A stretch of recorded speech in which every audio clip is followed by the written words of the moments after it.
Good evening, ladies and gentlemen. Welcome back. It is us, Dragon's Greed Gaming, and you are joining us for episode number 2 of the Frontier War of Alien, the role-playing game. Thank you for coming back for some more. We've got a little bit of a roster change tonight, which we'll get to in just a minute. But as always, be sure you stop by the Facebook for all the latest news of the show and the channel. Check us out over on Spreaker, where we host the podcast. And swing on by iTunes and Apple Podcasts, where you can get your hands on all of our episodes and various other places you get your podcasts. Leave us those 5-star reviews and those likes and all that good stuff. And of course, if you're not already watching us on YouTube, check us out there. As you can see, we have actual camera work now, so very, very exciting. And yeah, leave us reviews there too. Help us grow the channel, subscribe, all that good stuff. And if you're a big fan of the show and you want to help support us with the cash money dollars, then check us out over on Patreon. Get yourself early access every week to our episodes. Get yourself access to our Warhammer actual play series. We have a monthly exclusive for our high tier backers, artwork every month. All sorts of good shit there. So join the brood. And even if you don't want to be a paid member, you should still check us out and join the Patreon, because I do put out a post once a month where I basically talk about what's going on with the channel and explain, how everything's going, what we have planned for the future and things like that. So come by and check that out. So without further ado, I think do a little camera adjustment there. There we go. I think we're ready to get started. So we are down Eric tonight. I totally forgot that he said he wasn't going to be here, because that was like a month ago and we weren't even sure on the schedule at that point. So luckily, our good friend Matt, aka High Elf Wizard missing an ear and a leg, aka other characters he's played whose names escape me at this moment, is here to join us. So thank you, Matt. We appreciate your service. Glad to be here. Absolutely, anytime. Unfortunately, as you can see, Matt does not have a camera. Totally didn't even think to ask him about that. It's becoming second nature. So he doesn't have a webcam on his PC, which is fine. We've replaced him with his character art, which you may recognize if you're part of the Alien community. I've stumbled across some artwork from an artist out there whose name, unfortunately, I do not recall, but he had a nice, huge portrait of character, or pack of character portraits. Some of them a little stylized, some of them a little bit more serious and realistic looking, so good shit there.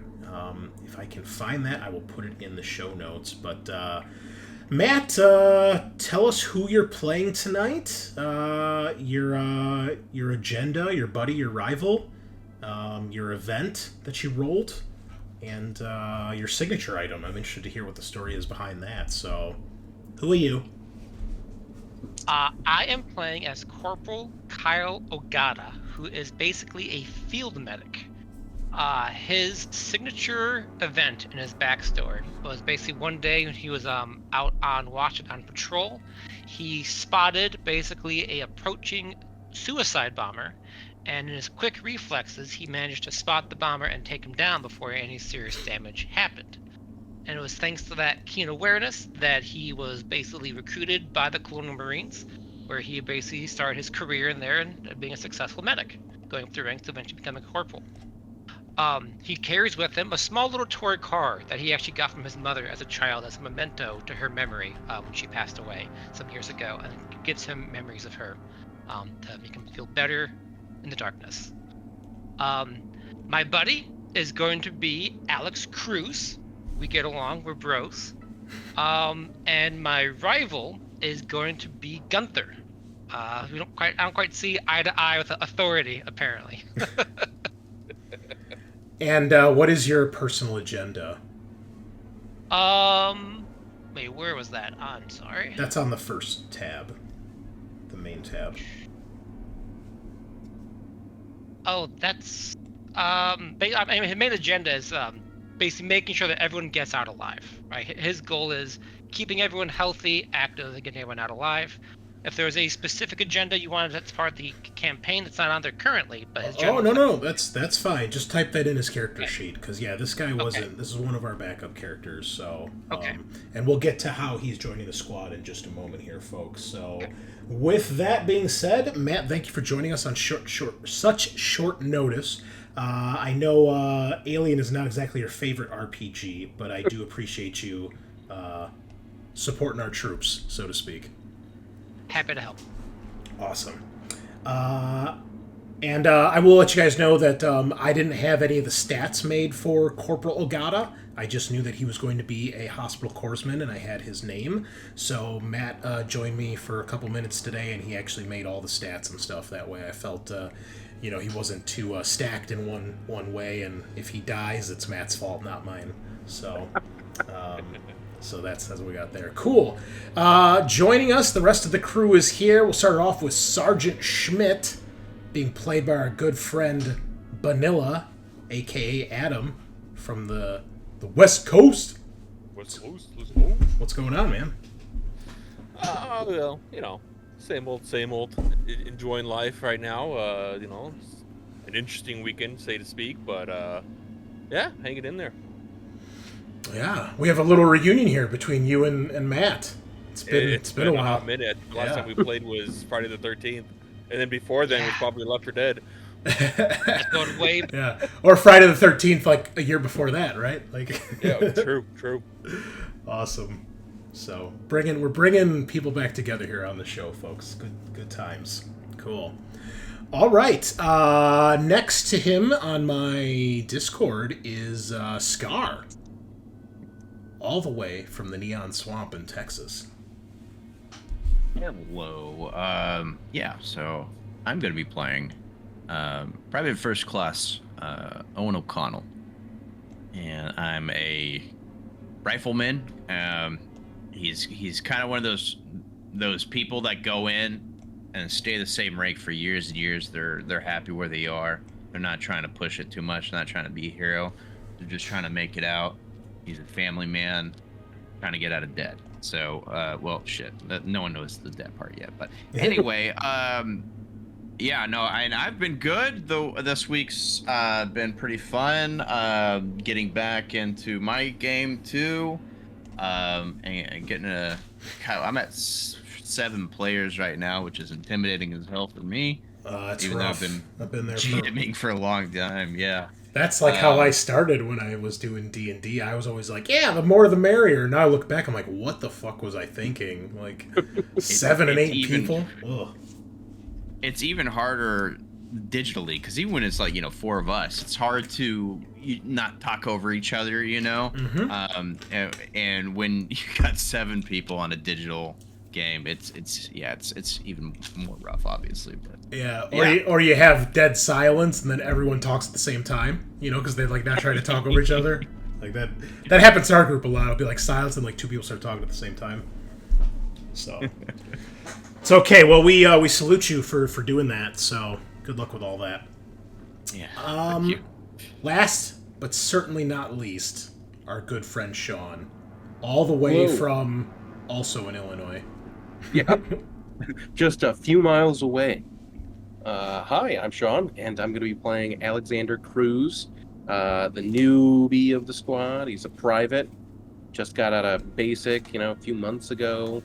Recently brought into Kilo Company, and he's the dedicated marksman. Bullet casing is his signature item.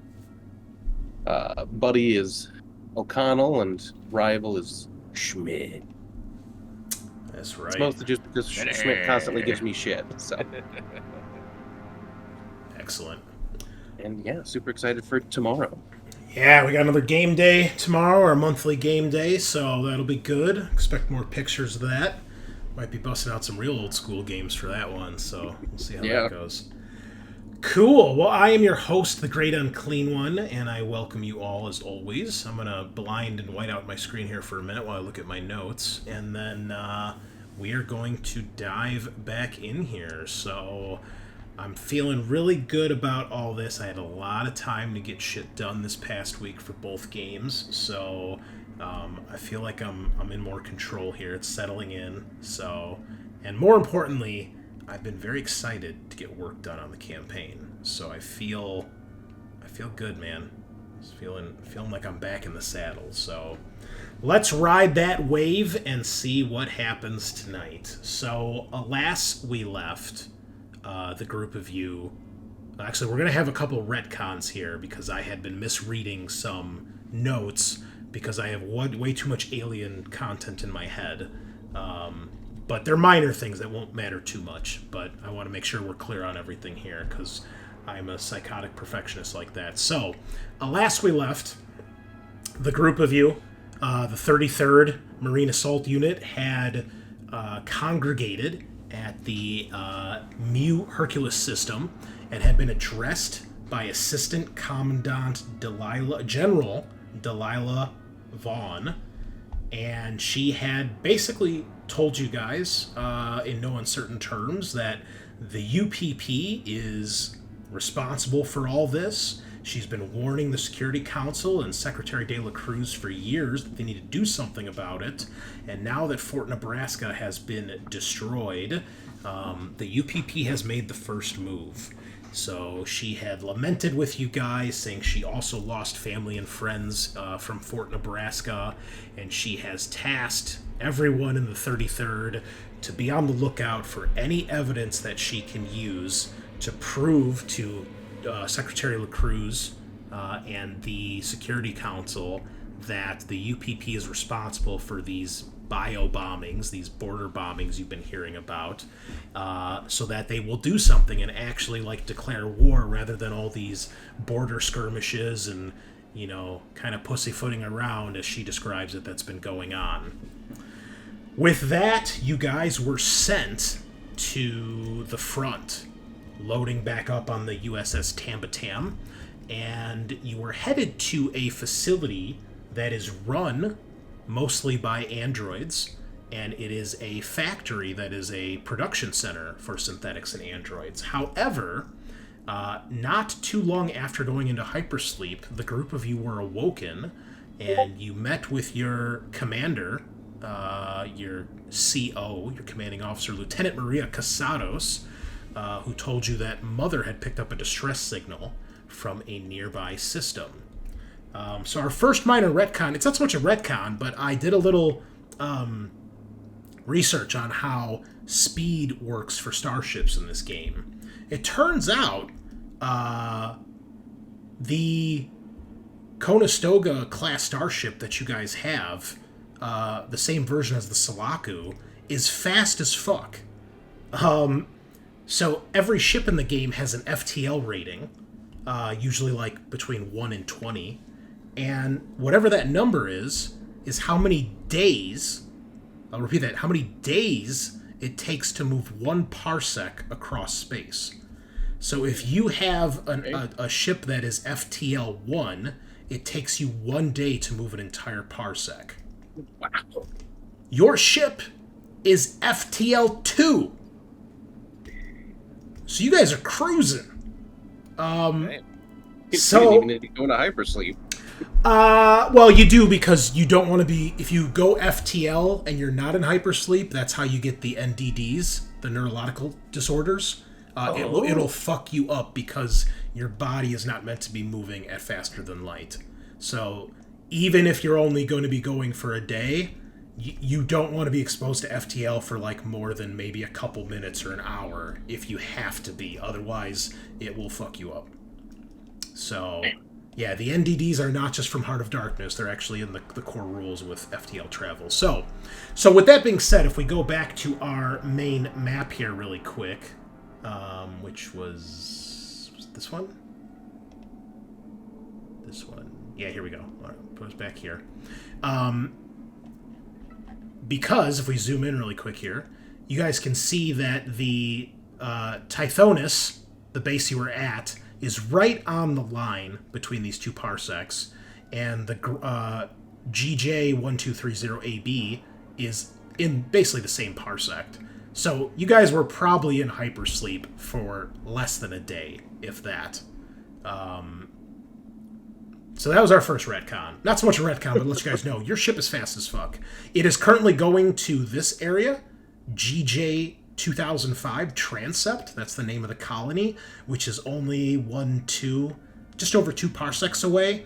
So they should be there in less than a week, and they should be back in less than a week, unless they get stuck doing something. But even if they do, the ship can come back and get you guys and bring you to meet up with the rest of the platoon.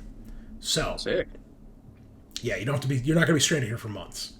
That's good. First kind of retcon, and this is, I misread the notes here, is that the lieutenant has actually split up the platoon into both sections, and she has sent your entire section, that's 10 man, half the platoon, she sent your entire section to go help with this relief effort. So it is not just the 4 of you, it is the rest of your section. So that means all 4 of your backup PCs are here. Your staff sergeant, who's in charge of the section, Staff Sergeant Zimborski, who I do have some artwork for to show you guys. And then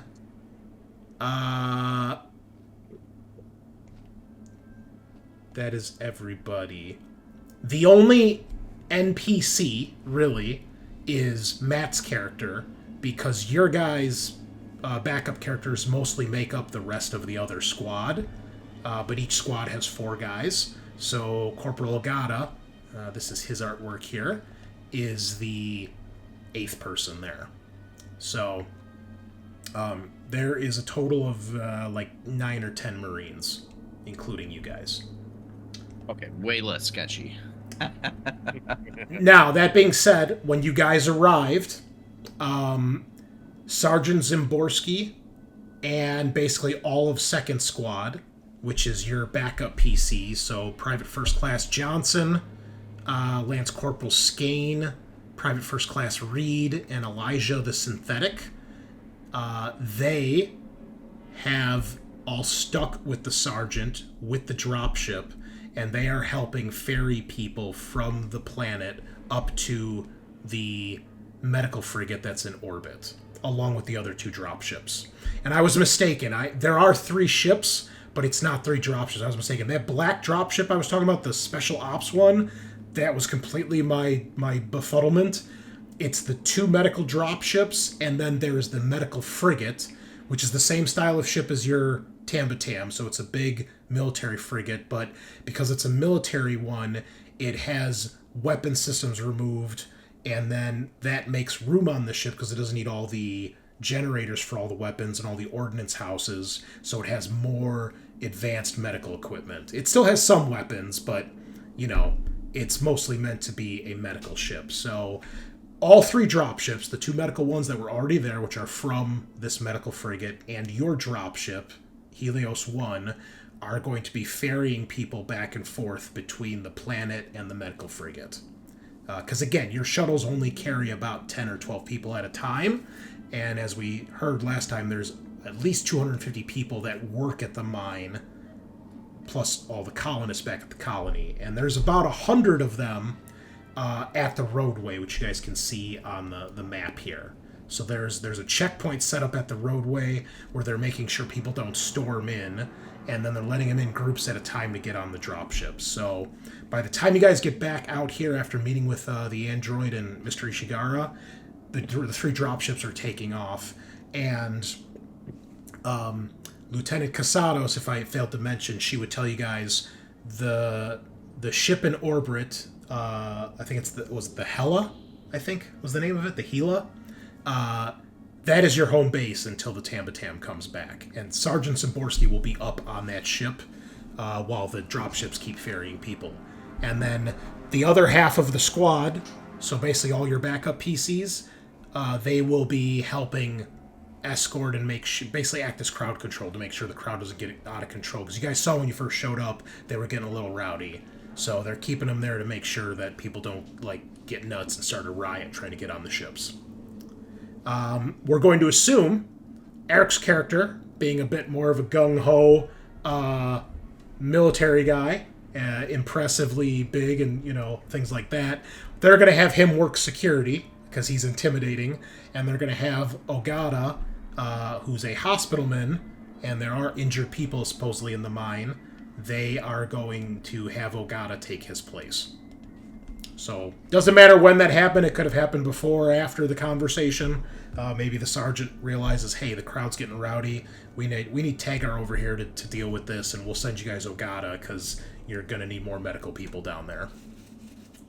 So, we'll assume Ogata is joining you guys as you are making your way to the entrance. And then I think last retcon, the tunnel entrance is actually big enough for your APC to fit through. Because it's big enough for many vehicles. Because it can fit those huge tractors, Right. the Diato tractors, and that thing is way taller than your APC. And it can fit two of them side by side if they need to go past each other. So there's definitely enough room, at least in the roadway and the turns, for your APC to fit. It's good. It's very good. Very nice. Sweet. I've got extra gear in there. I believe... I'm just checking my notes here. I believe that is that. Oh, I also missed up a few little details here. So, the moon you are on is airless and has low gravity. There is gravity when you are inside any of these buildings on the surface. They have the gravity plates built in under the floor. However, those are not in the mine. So the mine has low gravity as well. However, the mine, when you get to the bottom two sub-levels, 5 and 6, we'll go back to our main map here. So sub-levels 1 through 3, they've already been mined out. They're empty, so they don't even use those anymore. Sub-level 4 is also mined out, but it's just recently mined out. And sub-levels 5 and 6 still have resources they are actively mining. That's where they're working, okay? The way the ventilation system works in here actually pumps in relatively clean air for sub-levels 5 and 6. So you do not have to have your helmet on your suit in order to breathe. If you're on sub-level 4, the air gets a little bit thinner, and they don't really care about that because they're not working there. But you can be on sub-level 4 without a sealed suit and not suffocate. However, if you are outside of sub-levels 4 through 6 without a suit, there is no oxygen and you will start to suffocate. And what they have here is basically they have, like, you know what, like warehouses, they have those big plastic clear strips that just hang and you just kind of like walk through them, or you can drive a tractor through them. They have something that's described similar here rather than airlocks because, one, lo and behold, it's cheaper. So, of course, that's what the corporates do. And even though it's just these, they're a little bit more heavy duty, they basically can more or less hold the atmosphere in. So even when people are walking in and out of them, because there's a less area that's condensed and segregated by them, for the most part, unless someone just left that open, you don't have to worry about suffocating even with vehicles and people going in and out of those. So, and it's way faster, which apparently it's what they chose for this mine, because if you have airlocks, you know, depending on the airlock and the quality and the situation of the actual atmosphere, it could take anywhere from like 10 to 30 minutes for an airlock to decompress and recompress.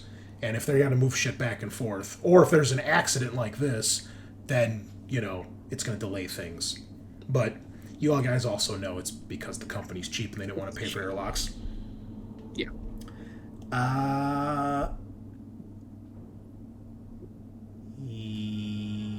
Yes. That is... The mine is 600 meters deep at this point at the lowest level. And this secondary shaft is where they were trying to open up a new level. And that is where the explosion from the gas pocket is believed to have happened. Yeah, that's it. So, and then the cable cars here, there's two. There's one called the Cage, which is a big cage elevator. It can fit up to 10 people and some equipment. The miners use that to get down to the lower levels if they're not using a vehicle.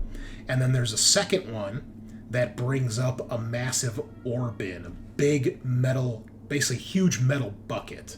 So what they do is, as they mine out materials, they bring them to these things here, which are called assembly points.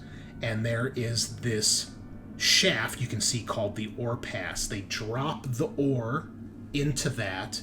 It goes down to the bottom into the bin, and once the bin is filled, they bring it up with the other cable. So the bin and the elevator run side by side, but there's a cable for each one, so they're separate. They're interdependent of each other. And it is considered a sulfite mine, which means they harvest this ore, they send it to the refinery, and it refines it into zinc and what was it? Zinc and something else, and then that stuff is shipped off. So you don't have to worry about explosive gases or anything as far as like because of the mine itself. It's just that you probably don't want to use explosives because you don't want to cause more cave-ins. Yeah, that tracks. So don't know if you wanted to know all that information, but now you do. And my OCD is at a far better piece right now. So with that being said, we're back up on the surface. Tagar has been called back to the dropship, helping with crowd control. And at this point, you can see the 3 dropships starting to take off as they've loaded up the first of the people that need to go. And Corporal Ogata, hospital corpsman of the first section, has joined you guys. And as he is joining you, Sergeant Schmidt, you get a message from Mother back on the ship, the computer system of the ship. And it says, "Departing system in 5. You're on your own, Marines. Good luck." So, that is where we'll pick it up as Corporal Ogata switches places with Tagar. Take it away. I'll say, I'm Ogata. I'm here. I'm filling in. I hear we've got some people who are in need of assistance down the mines. Seems like it's our best course of action to do this quickly and efficiently as possible, and I'm here to help. Glad you have on board, Ogata. We definitely need you.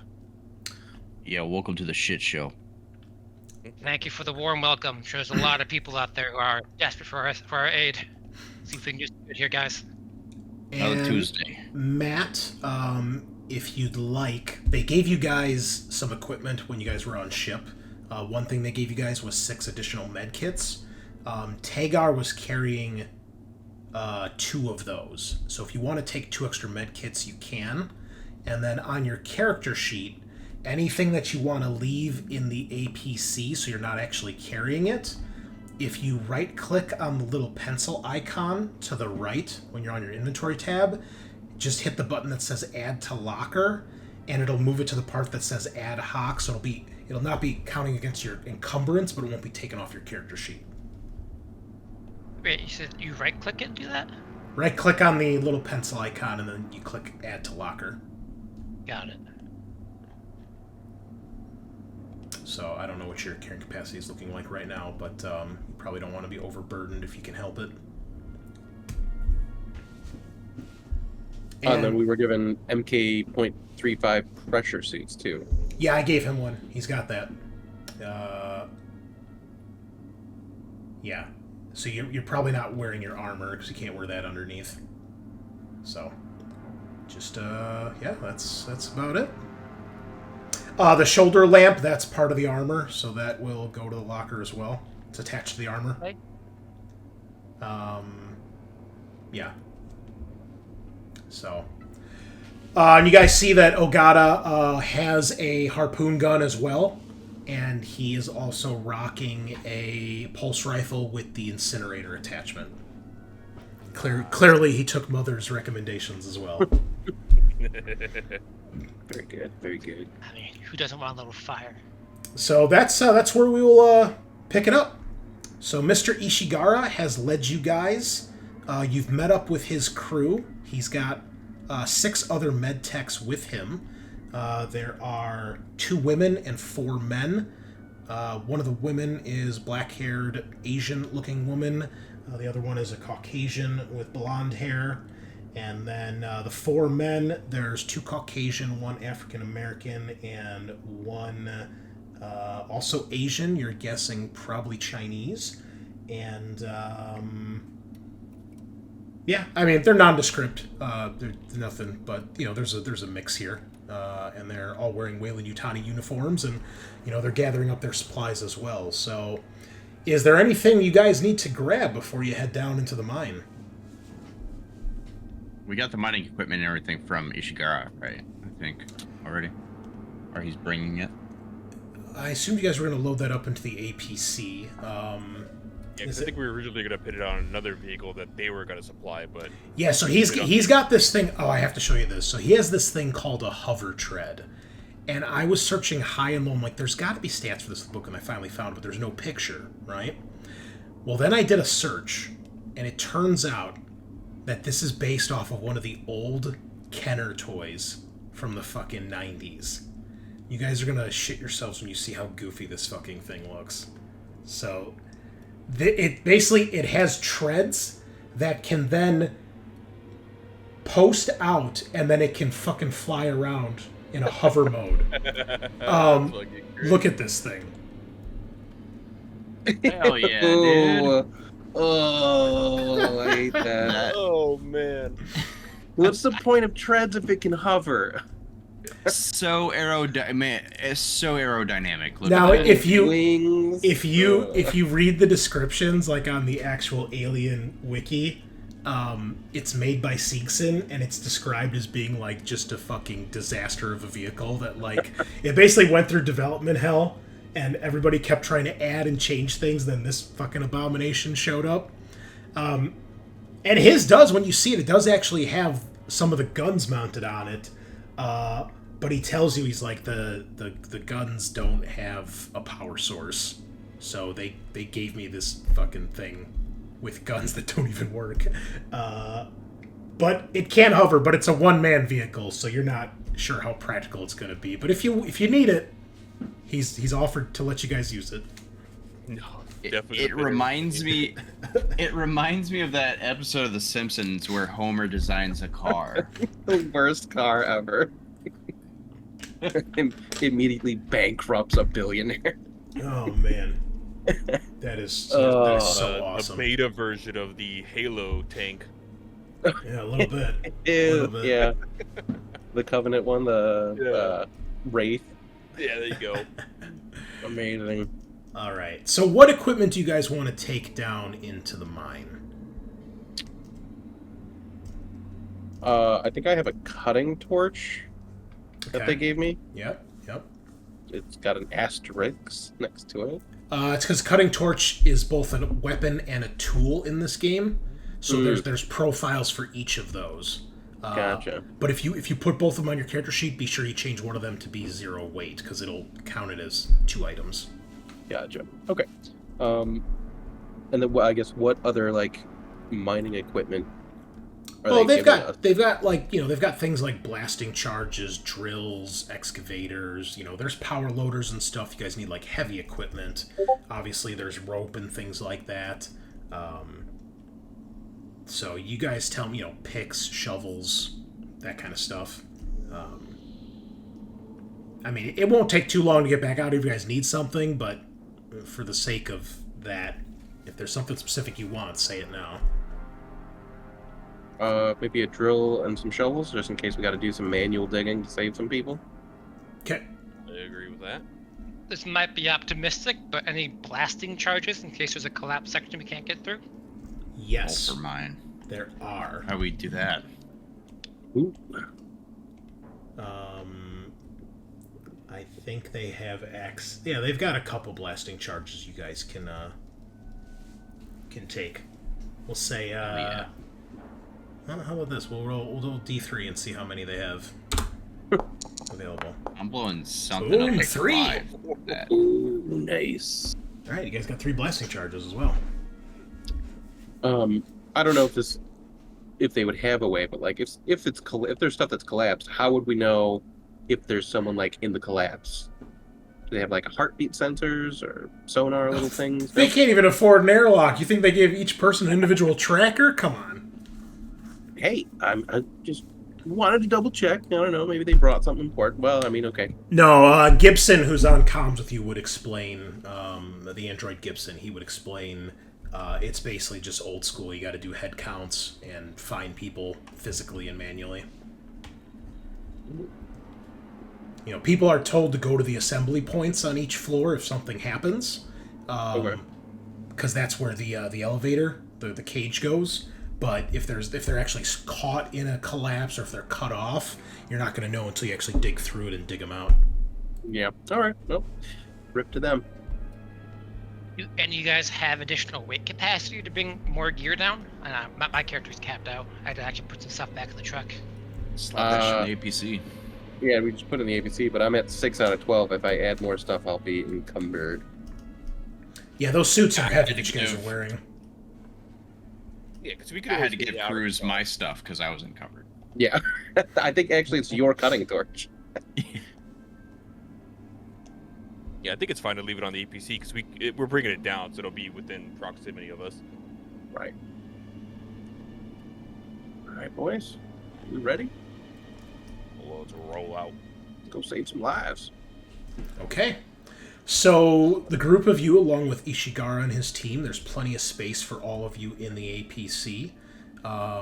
Sean, your backup PC is still driving. Was that Private First Class Broderick, I believe is his name? Yes, sir. All right, so he's at the helm right now, and Adam's character, Sergeant Schmidt, is at the control terminal, and then everybody else is probably just strapped into the seats in the back. There's, I think there's 5 or 6 seats on each side at the back, facing each other. You guys begin to rumble down the mine entrance, and we're going to go back to the side view here. So you guys have access to this map, obviously. The Gibson showed you the old maps. You guys probably downloaded a digital version as well. So you guys are here, and we're going to switch over to some different music. So we get into a nice, deep mine. So you guys come down this descending roadway, which probably, by the time you guys are down to sub-level 1, is at least probably 50 to 100 meters underground, and it just gets deeper from there. Things seem fine. Obviously, Broderick is driving slowly, just keeping an eye out so you guys don't run into anything or in case there's any debris or things like that. And eventually, when you guys get to... put you on the map here. When you guys get towards where the turn is, that is where you come across your first obstacle. You see there are 2 of the Diatoy tractors that are basically crashed into each other. There's a bunch of rubble around each of them as well. And you do see that there is a bit of fire smoldering from both of them. The crash looks relatively recent, and if you don't get these things out of the way, which you're not even sure how you're going to do that because these things are huge, you cannot get past this with the APC. When the vehicles crash, were they driving deeper into the mine or driving out of the mine? It's impossible to tell. They might have been going side. Maybe one was coming, one was going. Hard to tell. So is there oxygen on this sub-level? No. Sublevels 1 through 3 have no oxygen. So you do need to have your suits. How is the fire working? I was just about to ask. That is an excellent question. Okay. Space fire. It's Magical. I didn't- off of the I didn't write the scenario, Sean. Okay. I'm not I know, judging no, you. that's okay. So I'll tell you what. You see the fire quickly smolders out. No, the Yeah. rise of oxygen. Plot hole number 1. Check it off the list. All right. Yeah, we were super early into the mission. This is the kind of shit that makes me nervous as a GM when I write my own scenarios. Oh, that's great. Just delete Cool. that So off we're the map. not on a time crunch. Just, Can we see the driver cabin? the one is turned away from you, so no. The other one, you can see, but the only light you have right now is from the headlights of your APC. Yeah. Maybe we should get out and check it, see if there's anyone in it. Slap on our shoulder lights and I'm ready for anything. My pulse rifle's out, baby. Okay. Shotgun engaged. I grab some medical supplies and get ready to look for survivors. Okay, and then All right, boys. I'll put Ishigara here. We'll assume I'm not going to put I don't have tokens for all of his guys, so the rest of them are there unless I say otherwise. But maybe we can put the Hevertrud there too. This fucking little cardboard box following you around. Okay. I wonder how much that thing can tow. Maybe we can use it to tow these things away. Yeah, I don't know. Well, I'll double check on break. We'll see if it's actually worth using. Because he's like gung ho. He's like, yeah, they can use my fucking hover tread, and it's like, what do you do with this thing? How fast does it go? It goes about a baby's crawl speed. Yeah, it's pretty awesome. Okay, so Some G.I. Joe shit. you guys all, you have oxygen when you're in the APC. It's sealed, so obviously you guys put on your suits, you head out, and you make your way over to these massive fucking tractors. And when I say massive, I'll show you the actual close-up picture here, okay? As you can see on the front, there's like a ladder. Like, each of these tires is like the height of a human. These tires are like 6 feet tall. These tractors are massive. If you've ever seen the director's cut of Aliens, you actually see Newt and her family in one of these tractors when they discover the derelict ship. And like, you are up high. You have to like climb a ladder to like it's like getting in like a semi. Like, it's at least that tall to like climb up into the cab. And then the wheels, you can see, can kind of like go like this, so it can go over terrain a little bit more easily than if you just had like a regular axle system. Nice. So yeah, they are still both up on their wheels. They aren't like flipped over or anything, but it's bad. And when you guys get out, you actually can hear people shouting for help. And when you guys get close enough, you can see there is at least one person trapped in the cab of one of these. Okay.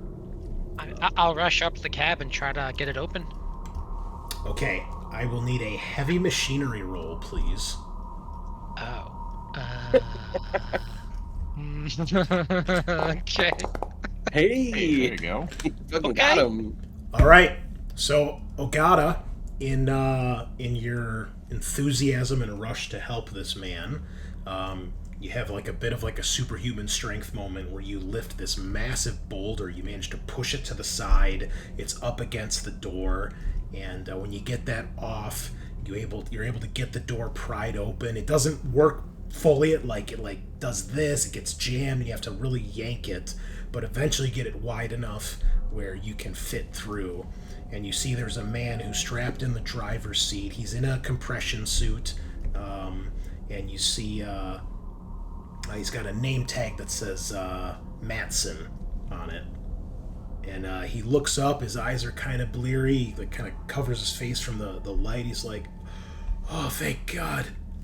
He's like, "There's a few others in back." And it looks like he's trying to get out, but it looks like the buckle to the seatbelt got all fucked up, and he can't actually get out of the straps. I'll go for the belt buckle. Can I unbuckle it, or is it like jammed or stuck? It's jammed. You either need to cut it with something or another heavy machinery to like unjam it or break it. I don't actually have any cutting tools. I'll look around the cabin. Is there anything in the cabin of this vehicle that's like sharp or like a torch or anything like that? You feel somebody reaching around behind you, and you see a man with a knife in his hand that cuts the strap, and it's me. Thank you for saying cuts the strap. It doesn't cut me with a man behind with a knife. I'm like, well, this was short. Yep. Look behind to see a red-haired ginger man with a beard. Oh yeah, I should share the art here so you can see what the rest of your squad looks like. So this is... Thank you, O'Connell. This is O'Connell. That is Scaarr's character. He's a rifleman. Sick. Private first class. And then we have Cruz, Private Cruz. This is Sean's character. He is your dedicated marksman, sniper. And then we have Sergeant Gunther Schmidt, Adam's character. He used to, well, I guess he still technically is a CBRN specialist, which is like a chemical marine, but he's also the squad leader. Love it. And yeah, I just reply with a little wink. Yeah, you cut this, you cut him out, and you're able to help get him up. He can still walk. He's like terribly injured. He was just trapped in there, and you can help him out. I was just asking, like, anything broken? What hurts? Oh fuck, man, everything hurts, but I think I'm okay. And you can see he's managing to move on his own. He's obviously a little banged up, but you don't see anything broken. His suit doesn't look compromised in any way. And you said there's more people in this vehicle? Yeah, he's like in the back cab. I had three more. One guy was hurt pretty bad. The other two were looking over him. Is it locked? Can we get back there? He's like, I'm not sure if they locked it. I mean, I'll go check the door. No, it is not locked. But you turn the knob, and you can tell that it's jammed by something. O'Connell, you got anything to pry this open?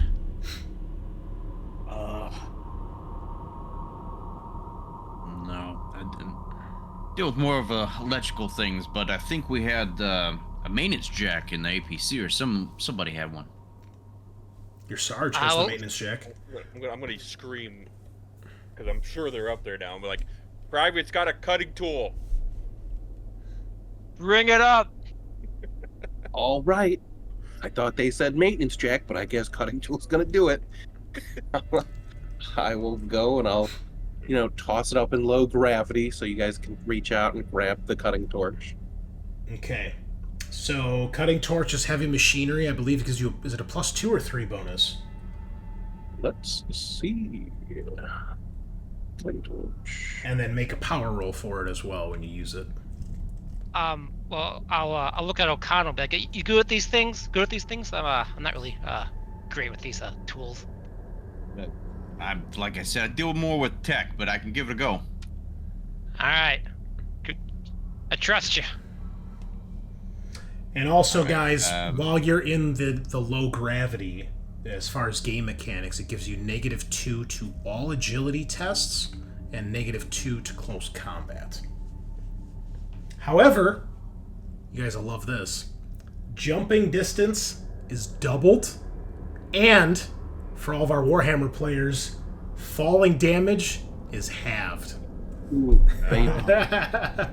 Love it. I finally won't panic when I fall off a horse. Oh, speaking of panic. Okay. I keep it together. And then make a power roll, please, for the item. Cruz, you want to just do that on your character sheet? Yeah. I'm gonna toss it right back to you anyway. All right. Yeah, it you're not used to how these things work. You take a second to get it started. You burn through some of the power as you're trying to figure out how this thing actually works, and but then you're like, oh, this isn't as easy as some of the guys make it look to be. But you start to cut through the lock, and when you do, the door falls open, and you see there are 3 more miners in here. One of them is on the floor. The other 2 are kind of looking over him, and they look relieved to see you guys. They look a little banged up. But yeah, they look all right. They seem to be alive. I'll kind of run up to the guy who's on the ground and look at the two people who are in better condition and say, what happened? Oh, he was down where the explosion happened, and he's still alive, but he's kind of fucked up, man. And give me an observation or medical aid if you'd like. Okay. Oh my god. Damn. You have I passed. 13 dice on What? medical aid? How do you have that many? That seems like too many. Let's see, 5. You should only have 8. I should have 8. I just clicked the button. Why did it give me 13? I don't know. Do you have a modifier set somewhere? Just click it again. It's correct that time. All right. But now I did God dang 6. surgeon. That was manipulation. You did manipulation, not medical Oh, my bad. How nice it rolling. Yeah, What- that's the same what- amount. aid. All right. It's got to be a piece of gear that's glitching out. Oh, Maybe. maybe it's because I have medical kits in my inventory. Do they affect the roll? I have a surgical kit and a medical kit. Let's see. I don't know how to get 'cause the I- tools. Yeah, but a I medical have kit only gives you medical- +2, But if you have a bunch, do they stack? and you have to click on it to. I think Use if it. it's in your inventory, it is helping because I have. Oh, I shouldn't be rolling 4 dice, but Oh, you know what, I Matt? rolled- Change them from active to inactive. Left click on the icon of the item in your inventory, or right click on it. It should move it to inactive. Wouldn't I want them to be active? Well, if you're actively using them, but that's probably why it's giving you the. yeah. God, if I'm doing a check, yeah. I would So medical kit. basically, inactive means you're carrying it, but you're not using it. Active means you're actually using it. Got it. So like your handcuffs aren't active, neither's your. Plus your backpack, which is your the individual marine pack. That's your backpack that can hold 4 items. So you can have all the med kits and shit in there. Now see if that works. If that does anything. That looks like 8 dice. Okay. That looks Alright. correct. Okay. Okay. Still 2 though. Really Yeah. good. You crushed that first roll though, dude. Like 6 successes on 13 dice. Yeah. That's pretty good. Goddamn, son. Dude, they didn't just send you a medic, man. They sent you a fucking plastic He's a surgeon super or something. soldier over here. Hey, I trained to be a medic, alright? That's why I'm here. Okay, so Ogata, you can tell this guy's leg is probably broken. You can also tell that he looks really, really sick. He is like a pale white, and he's sweating, and his hair is all lank and damp, and you see like his eyes. It's kind of hard to tell because you don't have great lighting in here, but his eyes look really bloodshot and dark, and you can see like some of the veins in his neck are like visibly popping. Not like exploding, but like popping, like you can see them. Like they're discolored. I'll reach into my pack and I'll pull out a pill and I'll give him a never sleep pill. And give that to him. Okay. And basically that shrugs off fatigue for a day. It gives him a point of stress, but basically it gives the effect of sleep for a day. So if he's like about to pass out of exhaustion, it should hopefully keep him conscious. Keep in mind, if you take him out of his suit, he's going to start suffocating because you have no Oh, oxygen. right, there. suits. Never mind. Right, suits are a thing. Yeah, I mean the suits make it kind of hard to see too. I mean the helmet is clear, but like you're in the cab. The only light is from your light on your helmet. There's a lot of shadows from the other 2 guys. And do you want to use anything with your extra success for a stunt? Remind me, what are the options for stunts? It depends on the skill. Go to your skill tab and click on the wrench icon next to the skill. Also, you can always ask things like for extra information, to do things faster, more efficiently. You can save You can save it, so if you're going to do this exact same test later, you can automatically pass it. Things like that. I'll save it for this then. Okay. Save the stunt. Okay. So, would he be considered critical condition? No. He doesn't really have like any life-threatening injuries. You know, there's nothing like impaling him or anything like that. He's not coughing up blood, but he looks, to your best guess, it looks like he's starting to go sepsis. Okay. I'm gonna tell the two other healthy people here to try to, with my aid as well, to try to pick him up and carry him to our APC, and get him out of here to our APC, and I'll try to look at him more closely in the APC. Okay. I'll be like, you two guys, help me pick him up. We're gonna get him out of here. We got an APC nearby. I'll take a look at him in there. Okay. What is everybody else doing while he's in there working? I'm gonna aid with that and kind of lift up this guy, put his arm around my shoulder. I'd see NPCs help if they do also, and get him back in the APC.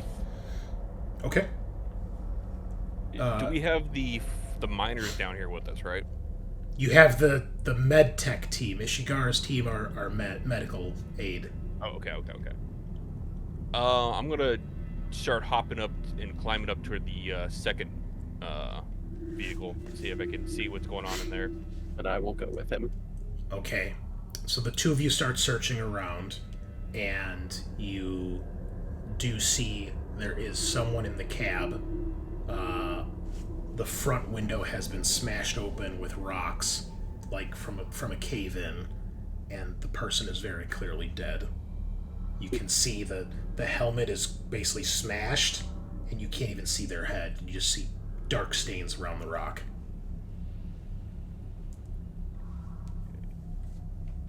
Do I have access to get to the back? Yes. The back?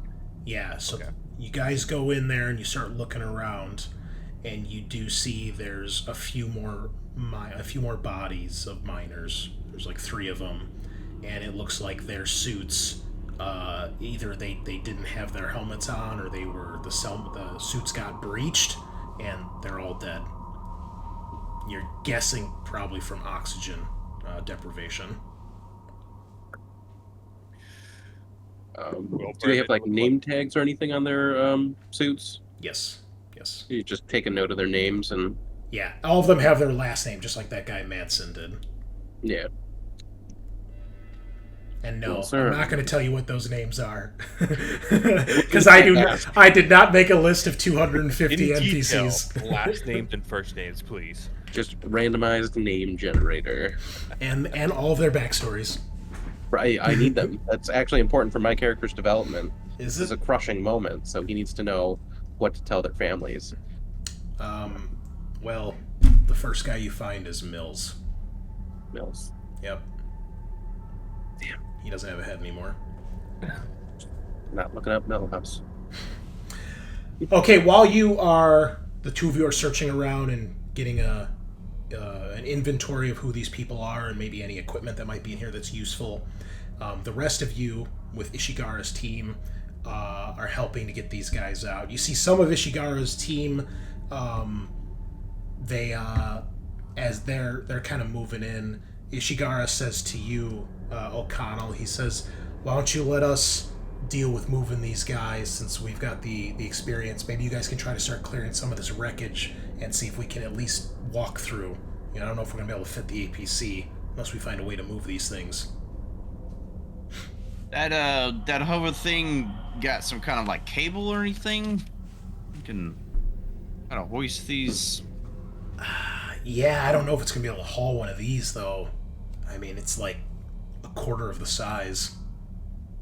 Maybe half the size. Yeah. What about our APC? Yeah, if you had some sort of cable, which you're sure they've got stuff like that, you could probably move one out of the way. It'll be time consuming, but you can do it. You said one looked relatively fine, right? Well, it's just there's like a lot of rubble. Space fire. Well, you can tell with the crash, they are probably damaged beyond being able to be driven, unless you did some repairs here. And there's also a bunch of rocks and shit you have to move out of the way. But you do think with a tow cable, you guys could move them with your APC.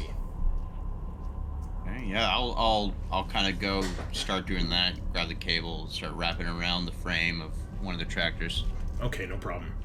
So, two of you are doing that, while Ogata and the med techs are helping get this guy out. You know, they're trying to make sure that the other two aren't helping in case they're injured, which they seem a little banged up more than Madsen is. And eventually, guys, get him out. The guy starts to scream in pain as you're moving him. You know, it's awkward. You've got to cause him some pain in order to get him out of the tractor. And then once you guys get him out, you can hear one of the other guys like coughing a lot, and the other guy's like leaning up against the tractor. He's out of breath, and like, yeah, just give us a second, give me a second, So you guys start to move the other guy into the APC, and Ogata, when you get this guy in there,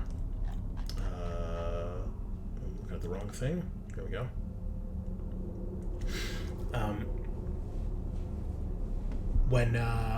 When you get him in there, there's more lights. You've got him basically laid out on the floor in the center of the APC. And you can see that his skin is incredibly pale. And you can see that his veins, not only are they visible, but they are black. And it's like running through his neck and up to his face. And his eyes are like completely black voids. Is this anything my character would potentially recognize? Give me a wits at -3. Straight wits at -3. I think that's a 0 then. You always roll one. Always roll 1 dice. Okay. I'd be at -1.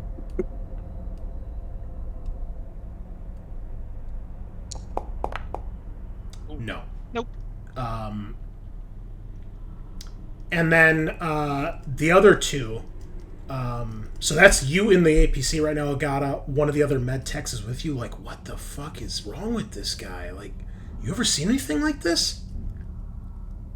I've never seen anything like this before. It's wild. What were they? What did they find down here? What happened? And he starts to like choke and cough, and as he's like having this coughing fit, he spits up black blood. Oh no. All the inside of his helmet. And meanwhile, outside, where you guys are trying to move the rubble and shit, you see the med techs are trying to help these two guys, and they both are coughing horribly. And it's at this time that Gunther, Schmidt, and Cruz, you guys are coming out of the other tractor, and you can see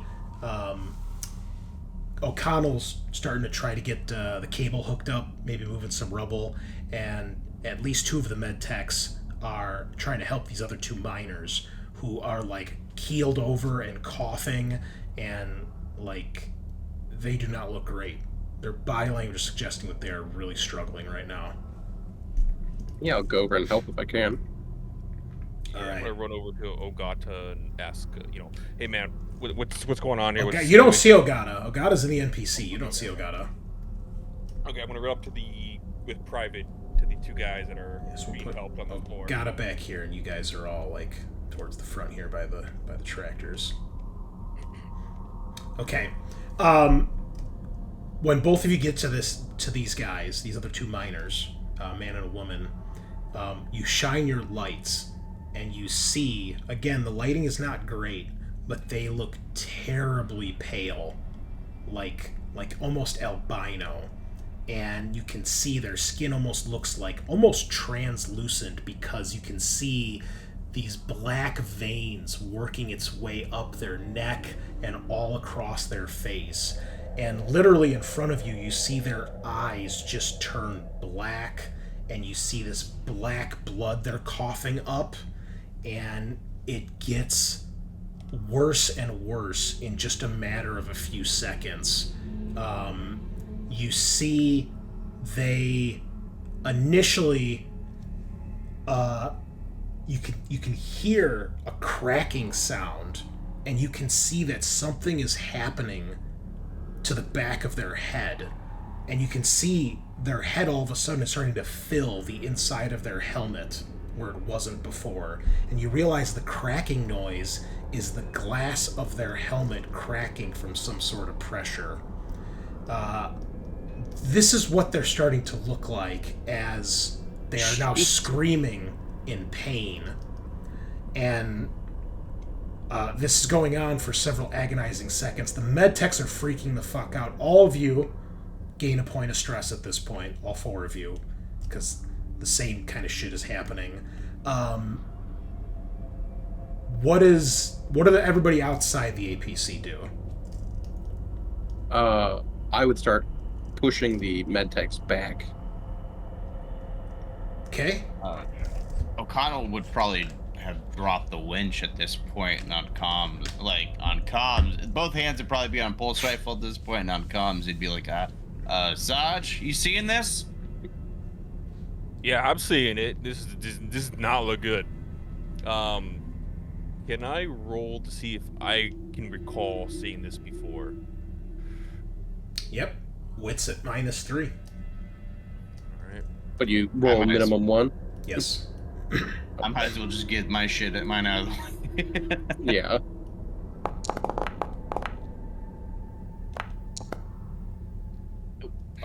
Quick question. I'm not supposed to roll stress with the wits. Correct. Base, It's right? just straight. There's like an intelligence test. Nope.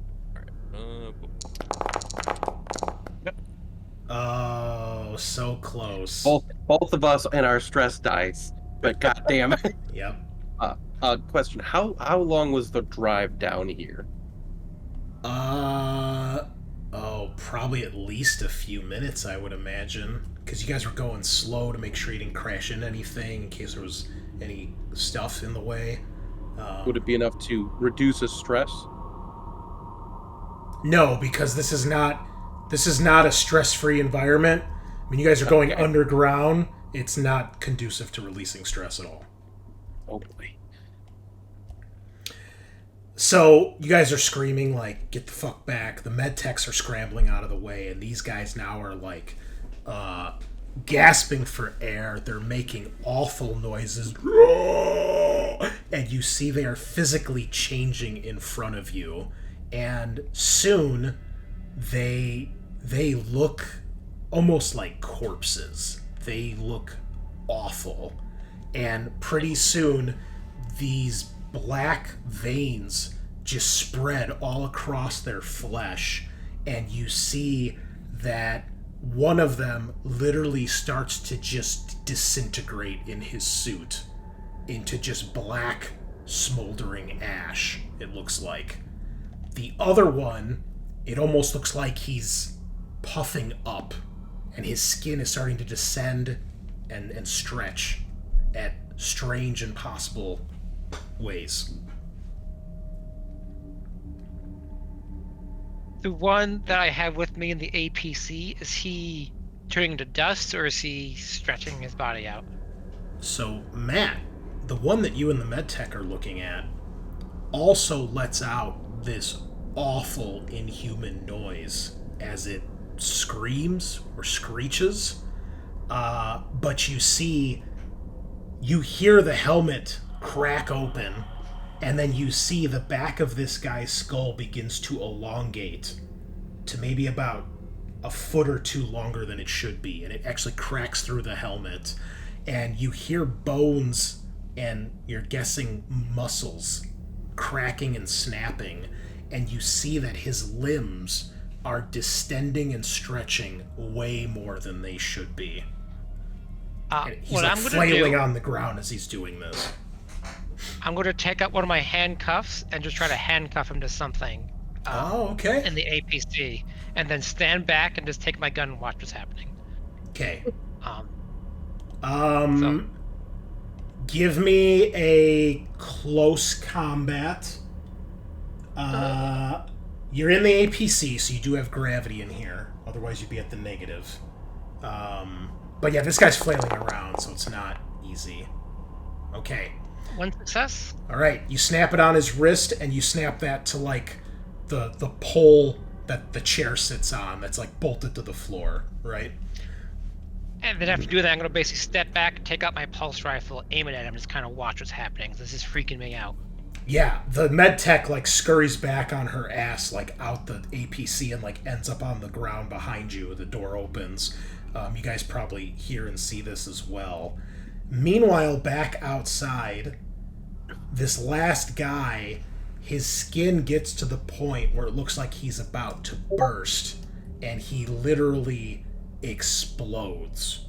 His entire suit and helmet just explodes in muscle, sinew, and black goo, which just splashes over everything. And then you can hear the guy from inside the APC just making this awful kind of noise. And Ogata, to your shock and horror, it just rips its arm free, and the handcuff just rips right at the chain. I'd open fire at that point. And we're gonna go into initiative. Hell yeah. Hell yeah, brother. Alright. Whoops. Sorry. I started the combat before letting you guys add your tokens. New encounter. Alright. So we're gonna put this guy over here by Matt.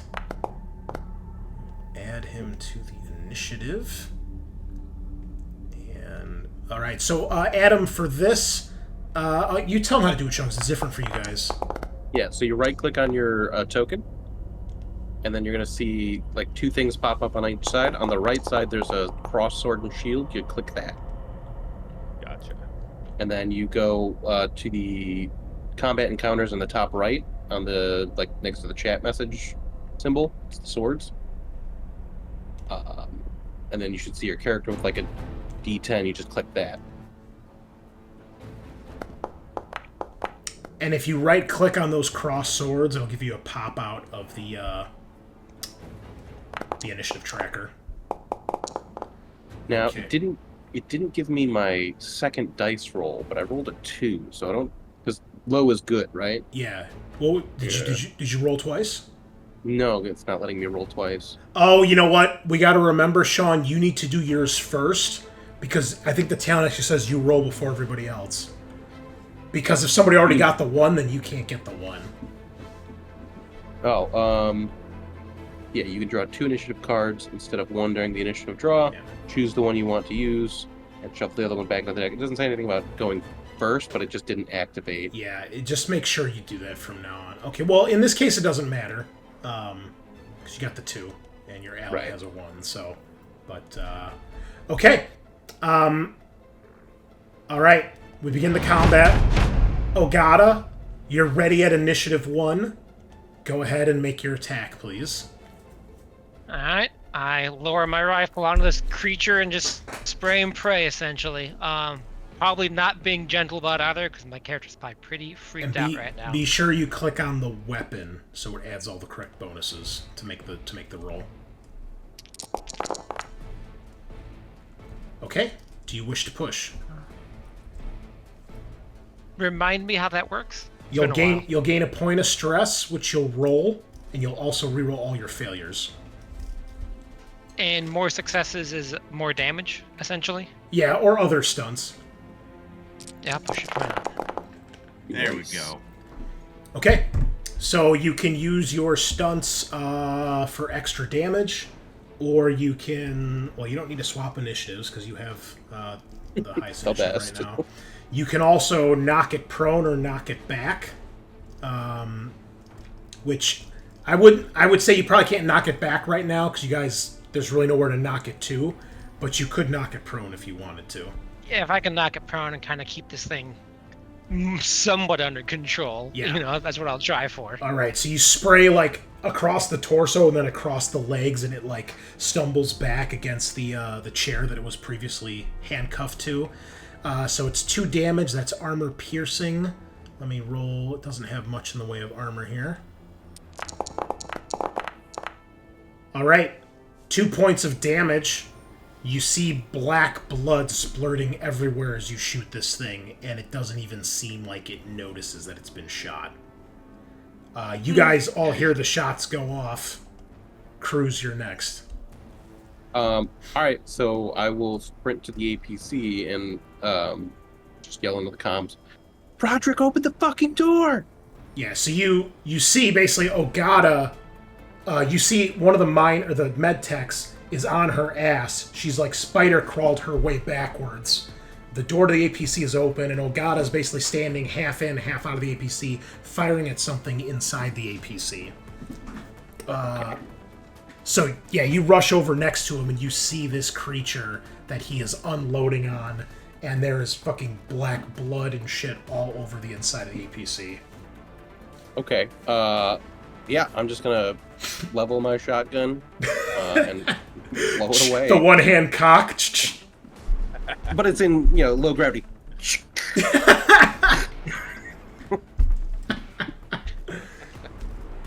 All right.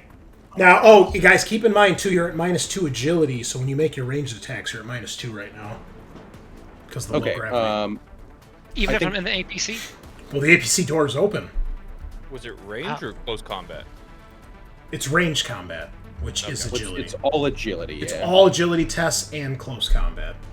But some of the weapons give you +2, because the shotgun gives me +2, so... I will just remove 2 from that.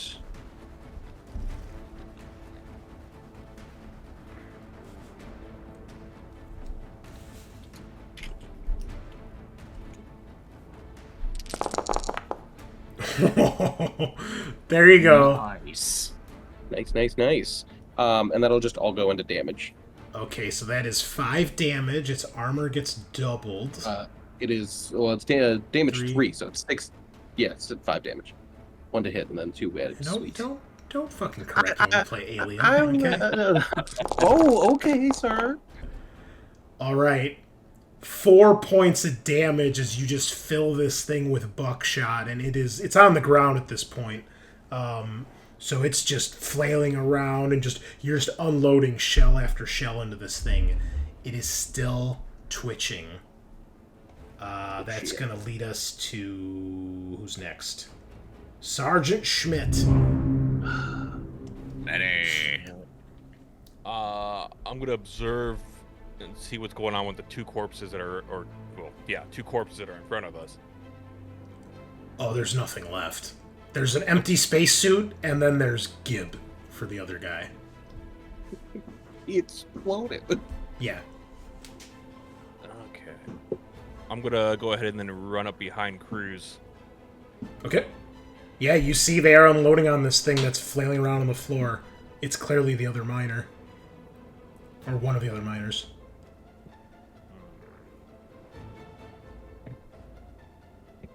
I'm gonna... I don't have a good line of sight with both of them kind of standing there, do I? You can still shoot if you want. I mean... This is Alien, baby. Ooh. Alright, taking a shot. I won't fuck you too hard on the first encounter. So you just have to click your weapon, right-click it, in the inventory, and then you can add the -2 because of the agility.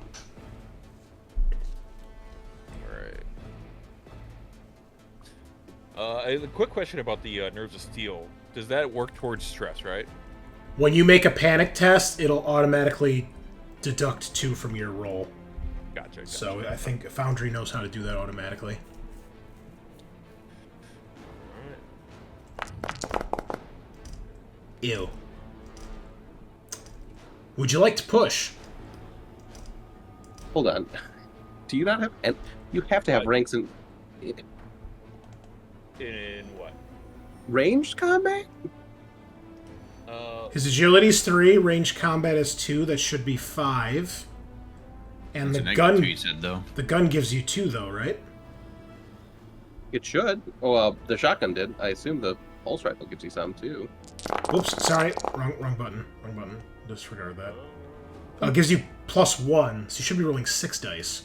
Okay. Let me readjust this. So you right-click it, and where it says base modifier, put -2.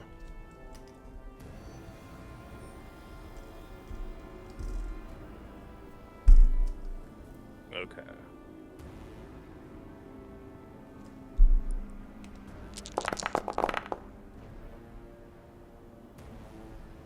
Okay. It's giving you an extra stress, though, for some reason. What's going on?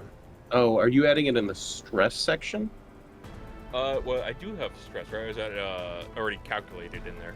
Yeah, it's already calculated. So Oh, you would just roll in a -2 in the base modifier. Damn. There you go. There you go. Man, Okay. that is a lot of. That, Do third time's a charm. Do you want to push that roll? If you push, you'll gain an extra point of stress, but you'll reroll all the failures. Yeah, I'm gonna push it. Okay. Nice. Okay, it's a hit. 2 damage. Is it enough? It fails its armor, and it finally dies. It stops moving, Shit. stops Great job. flailing, gets a good old "Huh!" and you can all reduce your stress by 1 when you kill this thing. Although you are all like, what the fuck just happened? just in a cold sweat. And I think that's a good place to take our break. So grab some Dr. Pepper, with or without Fireball. Your choice. I'll leave that to you, listeners. Go grab the cake that Zach didn't eat from last week, because he sucks. And we'll be right back. There you go, guys. We one-cycled it. Feels good. Yeah. Hell yeah. It didn't get This to has been go my- 2 times and almost kill us. Last time I played Alien, my very first combat encounter, my character was down before my first round, my first action. So this is a big upgrade. No, that's so sad. Yeah, like I encountered an enemy, combat started, it had the initiative on me, it melee attacked me, and it's like ripped me apart instantly. Like, oh shit. Yeah, it's alien. Yep. It like rolls an attack. Oh, it's head crush. You're dead. It's doesn't really feel Mhm. fair, guys. But that, all things considered, not so bad. Went okay. You know, Yeah, seems like Marines are actually good at combat, which is good to hear. we're not playing total schlubs. Yeah. Well, I don't I'm a know. scientist. I'm Just already mostly- flubbing on the rolls on the first encounter here. That was a little Okay. rough. Rolled like 15 You're dice in a row and nothing happened. You're saving your good rolls when we get deep into the mines, and it gets more intense. So you're Exactly, playing the long yeah. game. Yeah. All right, well, I'll be RB, boys. Yep. And grab me a Dr. Pep as well. You know, Matt, when you were talking about your first character in Alien just getting domed right away, Yeah. I've probably told this story on the channel before, but it's worth repeating because I do think this is definitely a different beast compared to many RPGs, and you need to embrace the character death in this game more than others. But this is our first time playing a campaign, so we'll see how it goes. But I finally got to play the game, right? I've GM'd this game like dozens, hundreds of times, it feels like. I finally get to play in Chariot of the Gods. I'm so excited. I'm like, I want to be Captain Miller. I want to be in charge of the group. Like, it's going to be great, you know?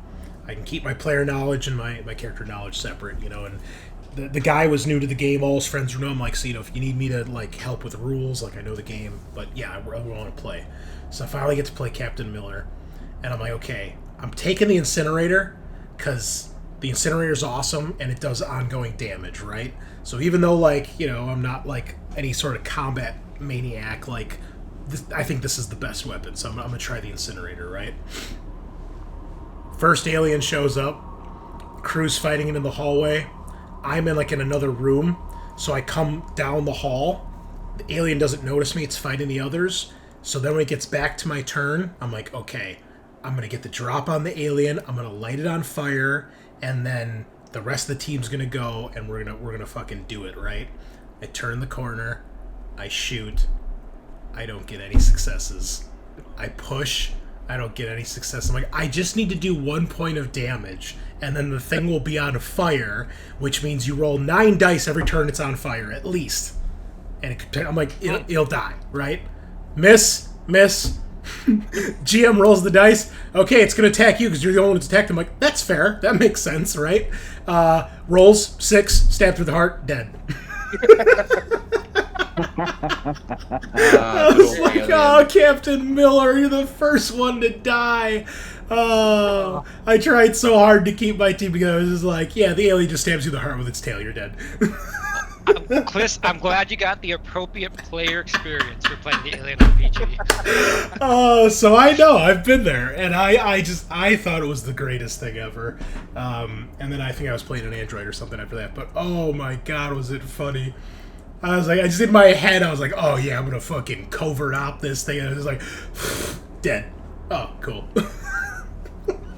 Oh, and to the comment you made at the start of the session about me hating this system, I think I've mostly gotten over that. That was just me kind of being a little bit salty. I didn't say you hated it. I said it wasn't your favorite. I think that's a fair. Okay. Yeah. That is. If you hated it, I don't think you'd be here right now. So, you know, because like if Scaarr invited me to play D&D, I'd be like, no, fuck. I would never do that to you. Thank you. So rude. Unless we're doing some old school shit, no. I mean, if you needed me to fill in, I would be there, but I wouldn't like it. I'll try second edition again. Ravenloft. If I do a D&D campaign, I have sold out for sure. Like, maybe we could play Ravenloft in all 5 editions and see how it got progressively. Have they done Ravenloft in all of the editions? I know it's at least in second. I've never done anything with first, but I believe Ravenloft was around in first edition too. So okay, because I thought it was like Return to Castle Ravenloft was what I heard for second. Check that out. I assume there's a Ravenloft primary one. Dr. Pepper in a Dr. Pepper glass. You love it. Wow, you love it.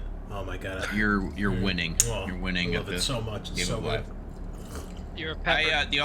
I will say that I think I brought this up before because you're looking for games to play. The Simbroom 5e version, I would prefer over the regular version. If you look at the rules with Simbroom, it is messy and not fun. Well, I have the core book because it was on sale, and I had the money from running games for Free League. But I'm definitely not going to buy a second Simbroom book, and I'm definitely not going to buy a second one if it's also 5th edition. So I'll leave that to you. And I'll try this one and either like it or not like it.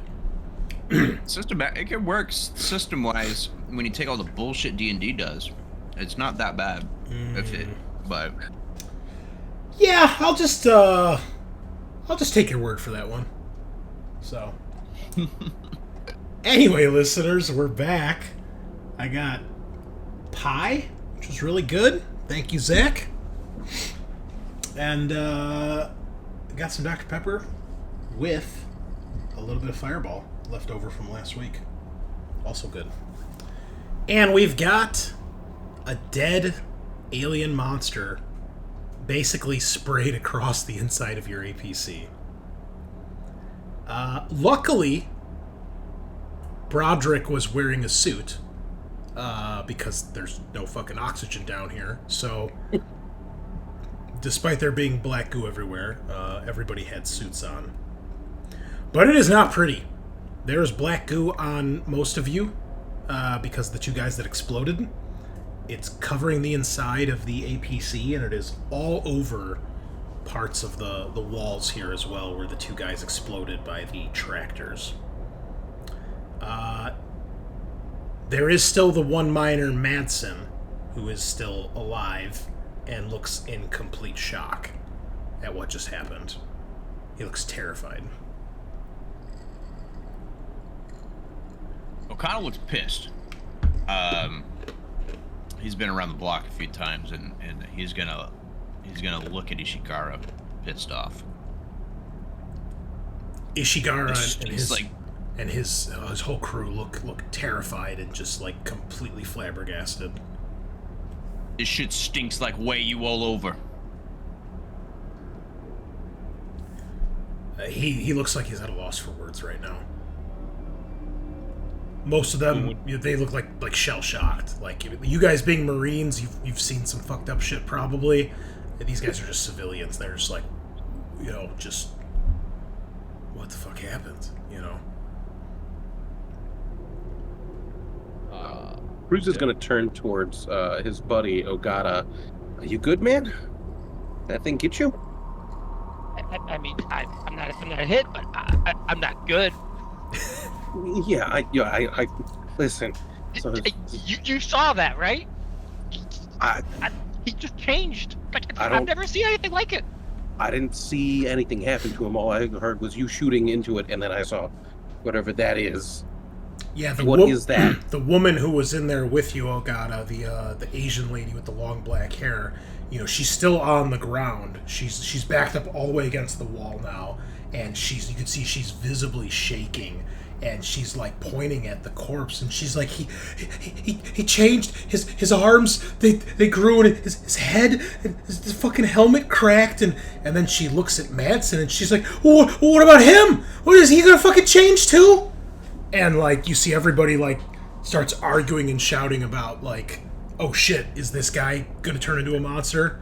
And he's like, I'm fine, I'm not sick, I don't feel, I'm fine, like, and he's, like, pleading to you, Ogata, like, Doc, you gotta believe me, like, I wasn't even down there during the explosion, I went down to help, like, So they're down there in the explosion, but you're up here and you're fine. So those by the explosion got this, whatever this is. I wasn't down there, man. He's like about to start breaking down. Fortunately, I have 3 pairs of handcuffs, so I'm gonna take my second pair of handcuffs. I'm gonna handcuff this guy, just for safety. Be like, hey, nothing personal, but precautions, all right? I'm gonna handcuff storm this over up. to the tractors. Okay. You do that. The guy doesn't put up much of a fight. He's kind of pleading, but he's too shocked to really fight back at this point. So the thing on the ground was the injured miner you guys found? That was the guy who pulled out of the yeah, tractor. you see his name tag. He was messed up in the tractor, but as soon as we got him out here into the APC, he turned into this. Like it was in seconds. It was so fast. I don't understand what happened. The other two, one of them fucking exploded and covered me with this. Exploded? Exploded, literally out of his suit. Yeah, when you look down the tunnel, Ogata, you see one of the guys is headless, and the other guy, well, you can see pieces of him, but he's not a dude anymore. What the fuck happened there? You're a doctor? Obviously, Explain biology to me. What happened? Things got fucked up. That's what happened. Great. That's my official medical opinion. Explain it to me like I'm 4. Right. Listen, I'm a grunt. I go, boots down and I shoot things with guns. They barely taught me words in school. So I need you to make this make sense to me, Doc. Man was okay, then man not okay. You shoot not okay, man. I'll look to the SARS, like, we good with that? I'm gonna walk up to both of them closer, and I'm gonna need you boys to just get off the APU. Or APC, sorry, right? Yeah.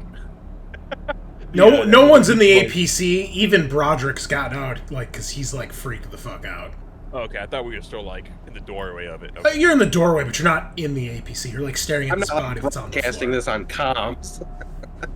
Everybody on the colony, we have an issue I need to discuss with I assume you guys are on your own private channel. Yes. Okay. So I'm gonna need you, Private. I need you to go help out O'Connell, and we gotta get that thing moved out of the way. Ogata, I definitely need you to just take care of these other miners that are. We don't know what the hell is going on. I'm gonna need some time to go in there and take a look at the body. Try to figure out what the hell happened. Sarge, you say take care of. Do you mean take care of? And I like gesture to my gun. No. And I go into my pack and bring out my detection kit Okay. for pathogens and chemical pathogens as well. All right.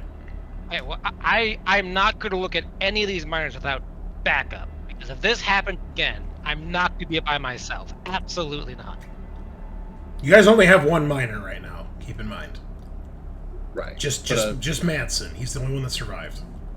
And he's currently handcuffed to the APC. Just in case. Did the handcuff work? I mean, no, but you don't know that. That's why I'm asking. I mean, you would see the handcuff I looked on the to the wrist left. of the dead one, and then the other part of Yeah. the handcuff around broken the chair. handcuffed on someone. Yeah, I was like, okay, I so mean, it's. I'd rather have him Deductively. handcuffed. Yeah, I don't want him following us. You know. I'm gonna look over Madsen. Does he show any of the other symptoms that this guy who's on the ground had, with the whole veins, and the eyes, and all that crazy shenanigans? No, I mean, he's a little pale and sweaty, but he doesn't have the veins or the black eyes or anything. Okay. Listen, as soon as he just something goes on and you see something that's abnormal, you just holler and I'll come right out. Noted. okay, Sarge. Madsen, what were you guys digging down there? What did you find down there? I told you, man, I wasn't down there. But you work here. You must know something. They were There's mining. chatter, rumors. They're mining out another shaft to build another sub-level. It's what we do when one level gets empty, you go deeper so you can mine out more stuff. They were starting to build the first part of that. And what's your role in this mine? Are you a miner, or what do you do? Yeah, yes, I'm a mine. It's like I'm a shift supervisor. And you saw nothing weird down there. No, I think you said it like 4 times. I was on got it. sub-level Wasn't- 5 when the down there. explosion went off. The explosion how- happened down on the new level. Okay, well, if you're the shift supervisor, how many people are on shift in the lower sub-level? How many people are down there? I wasn't on that area. I was on sub-level. My shift had... I don't know what the actual number is, so he'll give you a number. We'll just assume it's correct, because they don't tell me that information. So, there's normally 10 guys on a crew. My shift, all 10 guys were on sub-level 5 doing our usual. There was another crew on sub-level 6 and another crew down in the new shaft. So we can assume, 10 people down the new shaft when this explosion went off? Is that reasonable? Yes. Well, I And think we're- like 3 of them are probably now dead, right? We got the thing here and the 2 that are... One disintegrated and the other exploded, so...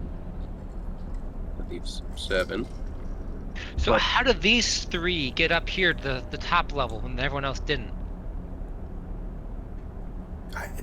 I mean, It took the tractors, man. So we where's had the rest of your crew? cave-in, scattered, comms are fucked, man. I don't know. Okay. Okay. okay. I'm gonna start fidgeting with my box. And I mean, he looked like he really needed some fucking help. That's why we getting him out of there. Fucking hell, man. Hey, well, let me ask you this. The path in front of us clearly collapsed. Do you know of any other routes to get to lower levels other than that path right there? He's like, yeah, man. The elevator. Do you know if it's still functioning? As far as I know, yeah. I think we're just gonna tow the tractor out and take our APC down, right? well, I'm gonna Do it.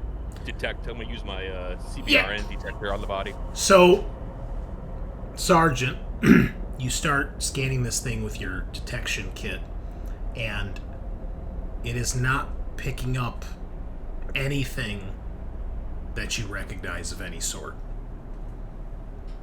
Readings that you have never seen before, unidentified, unknown. You know, everything that you check, like Toxicity level, unknown. Pathogens present, unknown. Origin, unknown. Just over and over. Gonna slam my shit back into the box, pissed. I will, by this point, go out and help O'Connell in the process of tying whatever cord we need to tow this thing out. Okay, so the two of you are doing that.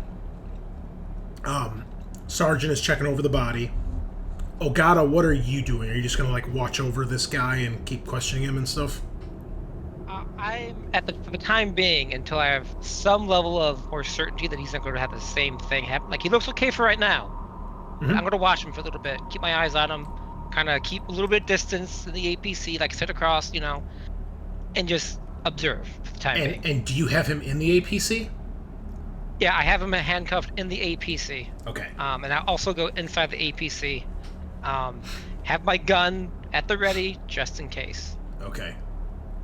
The woman is, she's like as far away from this guy as she can be, like against like the side cavern wall.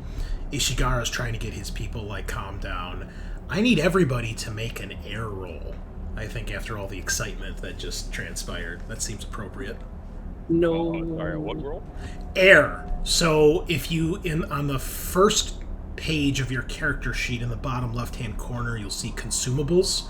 When you have equipment that gives you consumables such as an air supply or power, you click to make a roll. Basically what you do is you roll 1 dice for each point of whatever it is. So in this case, I think your suits have 4 air to start. So you roll 4 dice. If any of them show up as a face hugger, a 1, your supply goes down by 1. And if you ever run out, then you're fucked. You start suffocating. Yep. If you run out of power on an item, then the item can't function anymore until it's another power source, so on and so forth.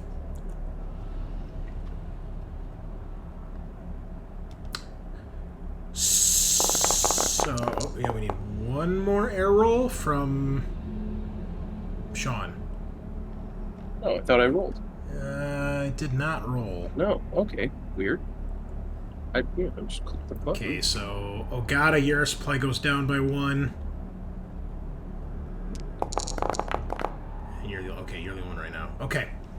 The two of you get the cable strapped up. You get the one tractor pulled out of the way.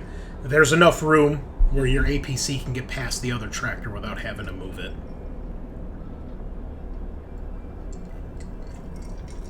Take a note of the 3 other people who just died, so we can keep kind of a list of bodies. Did we find anything useful in that other tractor? Yeah, I was gonna say I would have been with all the conversation, probably finished with the winch, and I'm searching tractors. Is there something specific you're looking for? Well, urns. You do not find any urns. Okay.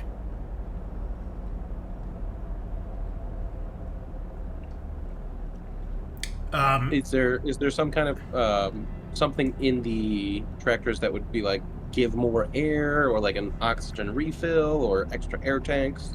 Give me a observation roll. Cool. That's. Oh, I'm not. Oh, I am kind of bad at those. Wow. No. You're sure there's probably some here in the mine somewhere, but Yeah. you don't see anything here. I bet that stupid fucking miner would know.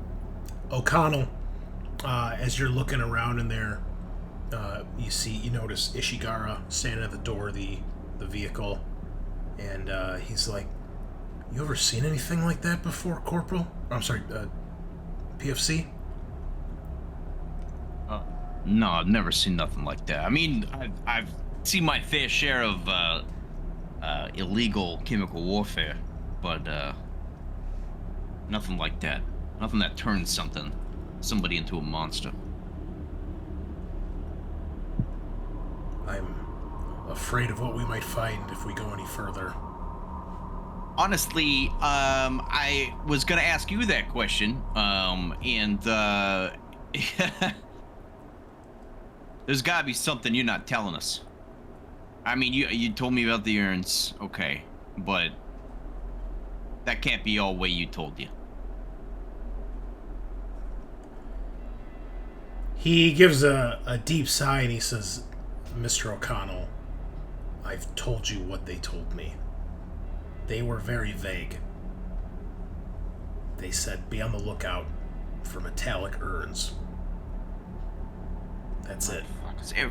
Every time I do a company mission, it's always fucked in some way. And I'll tell you this, Ishigara, every time somebody always dies. They don't give a shit about you, they don't give a shit about me or my unit. He just nods. You can tell he's basically, he's like, without saying it, he's like, I know. And he just, as he's searching, he's still talking, he just starts kind of grumbling about how he's got a wife and kids, and he can't be doing this bullshit for much longer.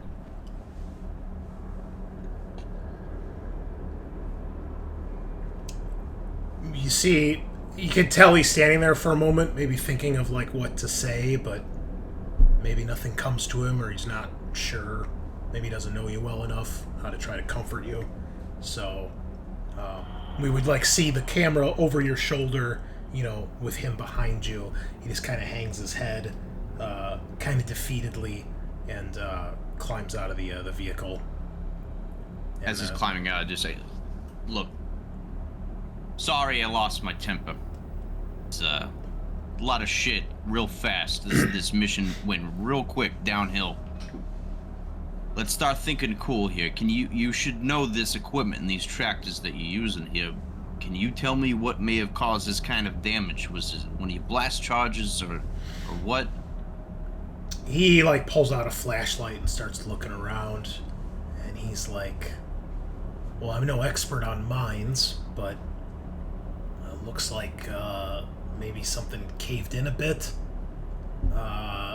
Maybe one tractor struck another. Maybe it hit the side, caused something to collapse. Maybe the explosion sent tremors. You know, could have shook the whole mine, damaged different parts of it, I suppose, depending how big the explosion was. Maybe a tremor or something, maybe caused by the explosion. But you know, he gets out and he looks up at the roof, the ceiling, and you can see there's clearly like chunks of rock that have come detached, and it looks like it fell on top and probably smashed one of them, and you're guessing maybe it caused a collision at that point. Is there enough room for us to get clear once these tractors are out of the way? You only have to move one, and yes, once you move one of them, there's enough room. Okay, I'll pass by, and the mining company has to have some kind of quarantine protocol. We can't let that I don't care what he says, that he wasn't down in the explosion. He had contact with them. He can't go back topside. Well, they don't have any medical facilities down here, and I mean, you only have a finite supply of air. What would you suggest we do with him? Just let him go back up there and potentially turn into a monster? No, absolutely not. He pulls out his Colonial Marines operations manual and goes, "Let me check my GM notes for a moment and see what they would do if there's a place we can put this guy." He says, We'll tie him to a rock and just leave him there. It'd be fine. "Well, I suppose that might be a question for Gibson, but perhaps we could use the dormitories or the old storehouse, since they're not using it at all. I mean, the dormitories will at least have beds and things like that and showers. The storehouse they're not using for anything, so if we need to set up like a temporary quarantine zone, we could at least do that." I'll say, you copy that, Sarge? Peek my head out the door. Yep, gotcha. We'll designate that as a quarantine zone storehouse. Cruz is gonna chime in. Weren't people like evacuating up up to the helo? The helo? Yeah, they were. It just gets better and better. What if one of them's got the coof like this guy? We should let them know that anyone who... I mean, the guys we saw had like black veins, right? So anyone that they see has black veins gets quarantined. I was not suggesting we kill them. Quarantined. More like a lobotomy, but yeah. Oh, like a shotgun lobotomy? I mean, look, you saw how fast it happened. You saw the veins, and then bada bing. He exploded. Bada bing. I love it. One of them. Boom. That's Am what I I hear. landed on too thick? Maybe. One of them turned into a fucking monster, man. Like as an Italian. They might not. As an Italian myself. Hasta la vista, my brother. Yeah. You ever see the meme with Alien, and he's got his hand like this? Yeah, It's the cover of Alien. It says Italian. And it's just the face of the alien, and he's got two hands like this. I hate that. Great. So we should like let them know. We should just stop the evacuation immediately, right? Because we can't let them get up there. It's really bad. Well, since we are underground, how good is our comms at reaching the mothership or the Helios? Well, you try the Helios, and your comms are not great. But you can try Gibson up in the control room, and the comms are not that bad to him. But he did explain the further down in the mine you go, the harder regular comms can be. However, there is at each level. So these things right here are called assembly points. And at the assembly point is an intercom that goes up. Those typically have better comms because they're directly wired. Your wireless comms on your suits, the further down you get, the worse the reception gets. So right now, it's like a shitty phone call. You can basically hear him, but it's not 100% quality. So you can comment to Gibson right now. That's no problem. Gibson, come in, Gibson. Yes, Sergeant, I'm here.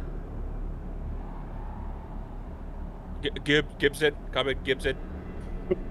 Yes, Sergeant, I'm here. Oh, Oh, we're actually having comms problems. Uh-oh. I thought you were role-playing for a second there, man. It was great.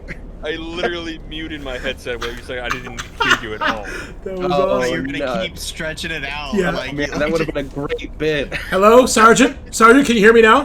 What about now? Hello? I am yelling now. Yes, Sergeant, I'm here. We got a situation down here, possible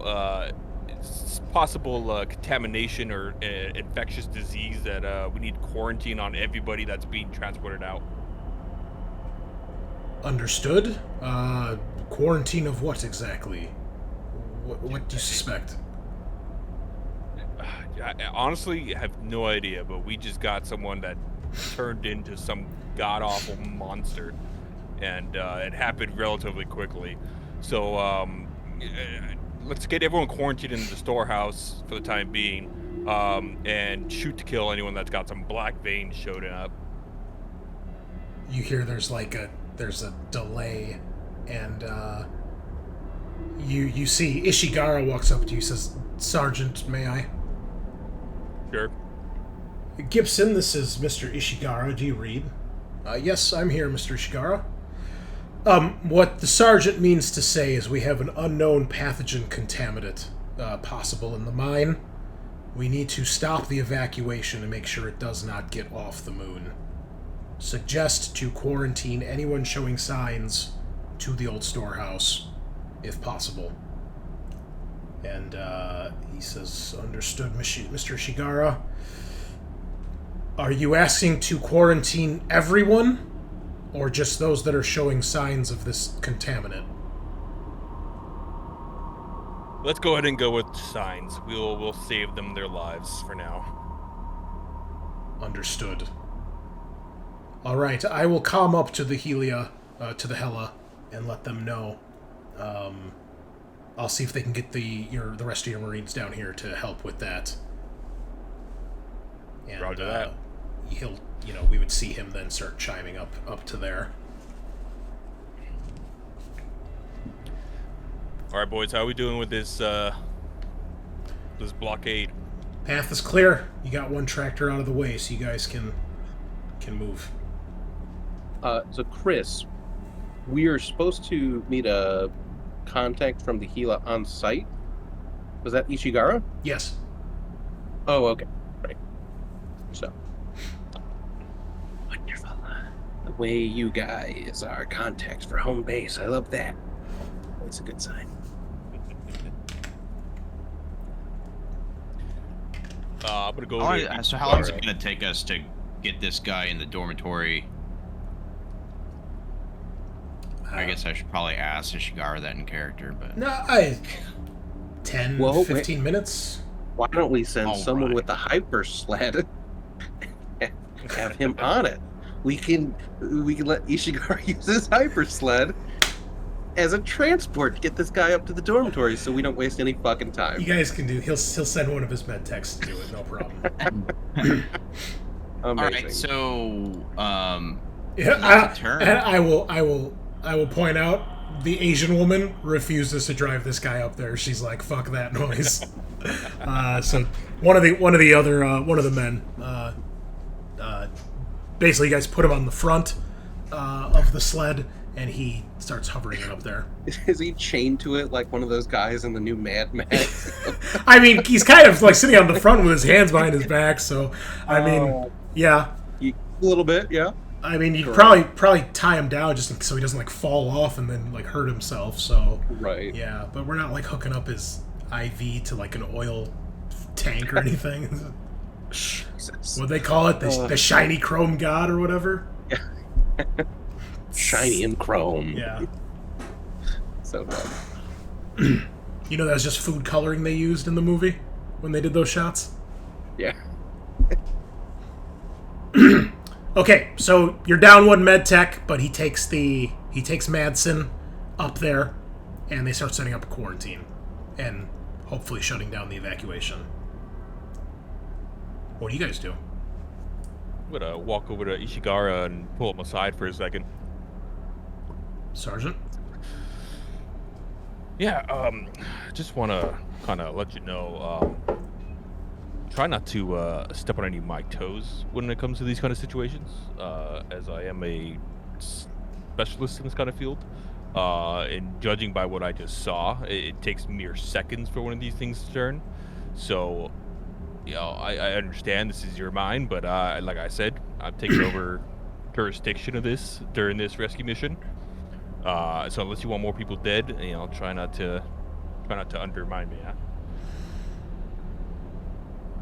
Sergeant, I understand this has become a military operation, and I appreciate that, but I think you should also know this is not my mine. I am simply a representative here to conduct rescue operations, and quite frankly, I don't care whose mine it is, whether it's Weyland-Yutani's, Seegson, or anyone else. Me and my team are here to help and protect people.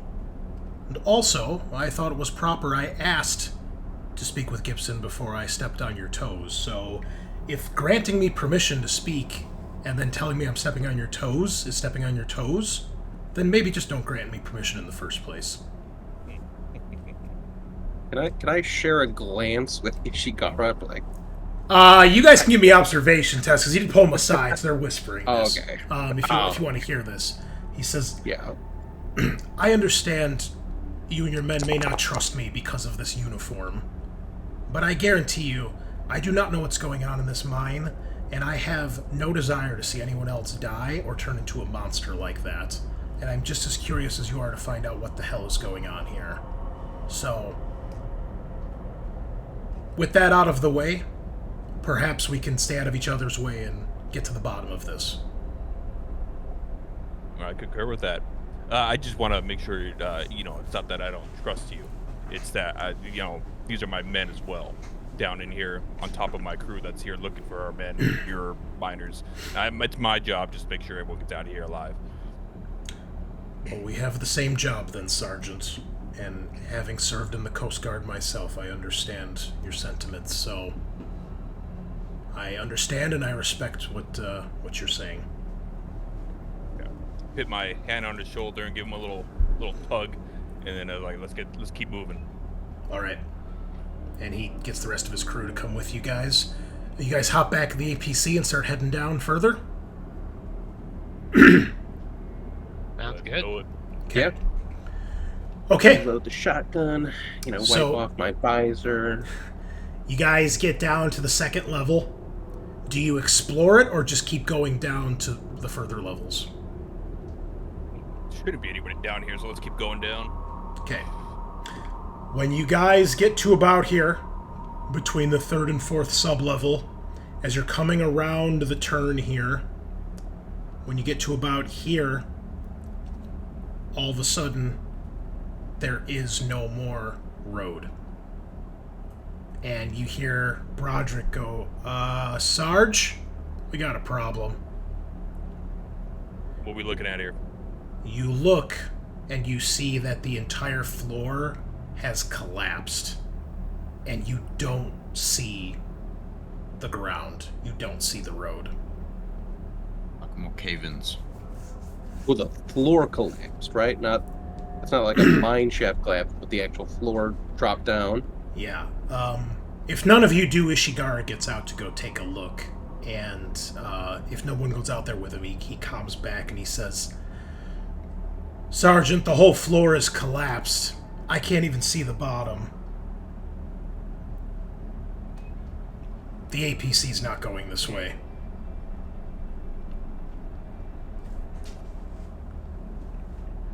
All right. You have to go and check out the elevator then. It's the other way down. Unless you want to climb down, but... No, I don't think we should climb. It's your call, Sergeant.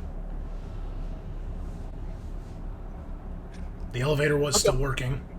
I'm gonna hook up my rope to the front end of the APC, and I'm gonna solo try to see how far down I can get. Okay. Let me check it out, boys. Let me see what we're dealing with down here. Give me a... probably mobility? Can we assist him if we try to stabilize his rope point? And... I mean, couldn't you just float down? Because, gravity's really light. Damage is reduced by half? Not that much. You could. I mean, if he falls here, it's not disastrous, right? Because it is low gravity. But he, as you're about to do that, you're suiting up, you're getting that ready. Ishigara comes over to you, Sergeant. He says, Sergeant, if you like, I actually do have 0G training. This is kind of my specialty here. By all means, I'll let you go on to it. All right. Should we send someone with him, since he's not a Marine, and we've seen what kind of things just randomly happen to people here? I don't want to apply too much pressure on the ropes. I think one at a time would be substantial. Look, I'll go to see if I can at least get to the next floor, and I'll just see if there's a way to get in. I'll give the rope a tug when I'm ready for you to pull me up, and then we'll go from there. So, side question, is the elevator big enough to fit the APC? No. Probably not? No. Yeah, no. 10 people, it's probably about 2/3 full. So you could bring some equipment in there. But yeah, not a 15-foot, 20-foot. No, any vehicle has to go through the turns. Jeez. All right. Well. Okay. You guys, we'll give him a bonus. We'll give him a +1 bonus because you guys have the rope stabilized to the APC, and then with all your guys' help, we'll give him another bonus here too. So he should be pretty good. So I think this will probably be mobility. Yeah, it seems right. Now, normally we're at a -2 agility because of I didn't gravity, roll- right? But yeah, I didn't roll a bonus dice here. Hold on. Oh wait, he should have some stress too. My bad. Just reroll this.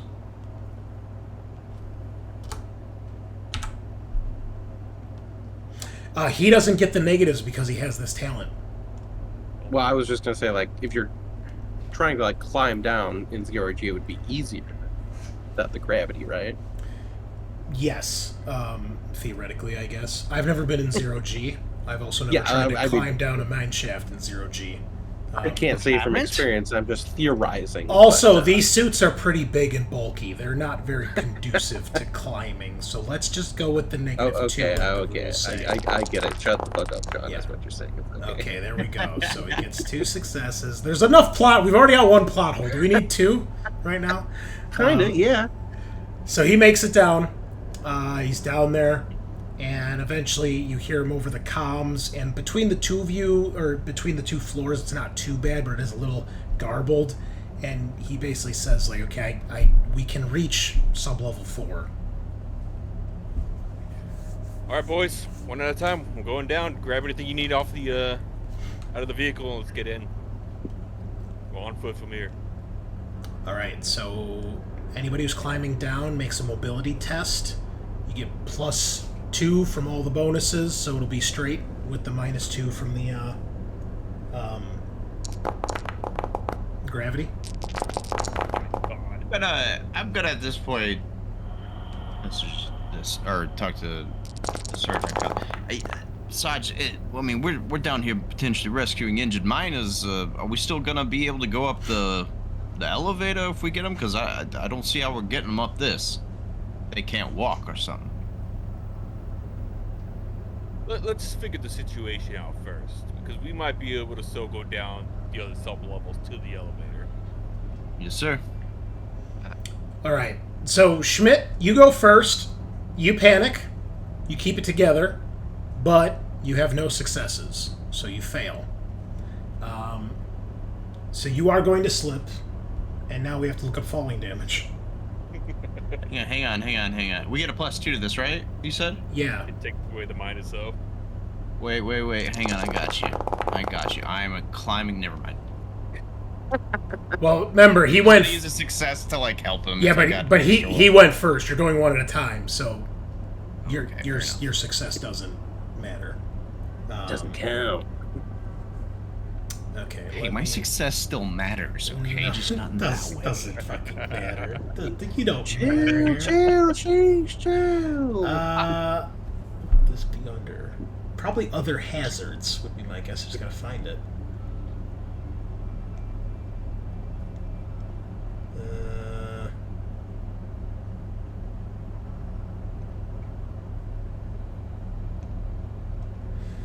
There we go. Other hazards. Oh man, each of them is like just like a line, tiny little paragraph. Love it. Oh my god, falling is like 2 sentences. Falling on a hard surface automatically inflicts an amount of damage equal to the height of the fall in meters divided by 2, rounding down. In a controlled jump, roll mobility. Each success rolled reduces damage done. Armor can also protect you from falling damage. Okay. So, I need a calculator for this one. Half the height in meters divided by 2.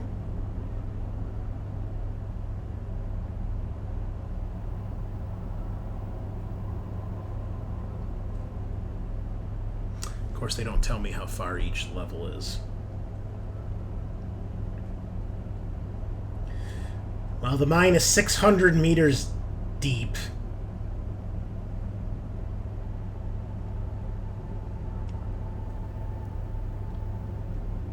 We got 6 floors.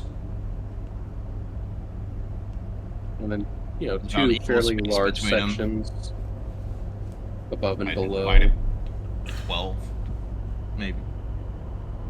I mean, there's a good distance down just to get to the first sub-level. Yeah.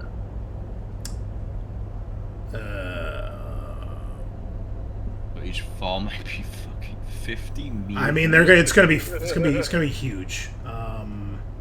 But the falling. Bunnilla, can you push that? No, because he failed. He panicked. It's like what, 150-foot drop. It's a long drop. Okay, hold on. I do have that. So the falling damage itself is halved. So And then halved again. So we'll say this. There's. Go ahead, Matt.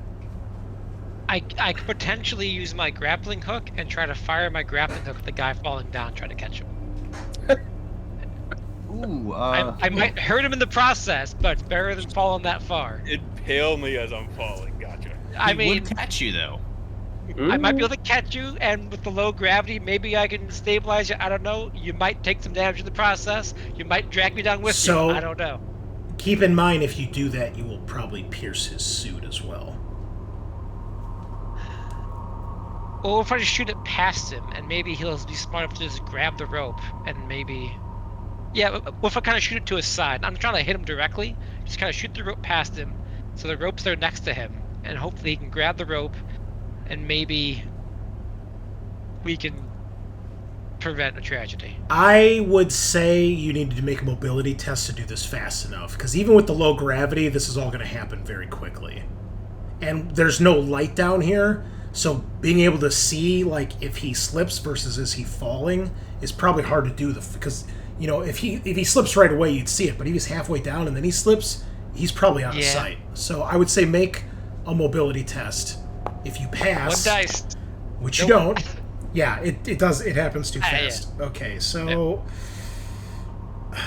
I think Bunnilla, realistically, it's probably between 25 and 50 meters between each level. I think, even with 500 meters left between the 5 floors, or the 6 floors, that's 83 meters between each floor. So I'm going to say 50. It's divided by 2, which unfortunately is still 25. And that damage is divided by half, which is 12. It's a 12 damage fall.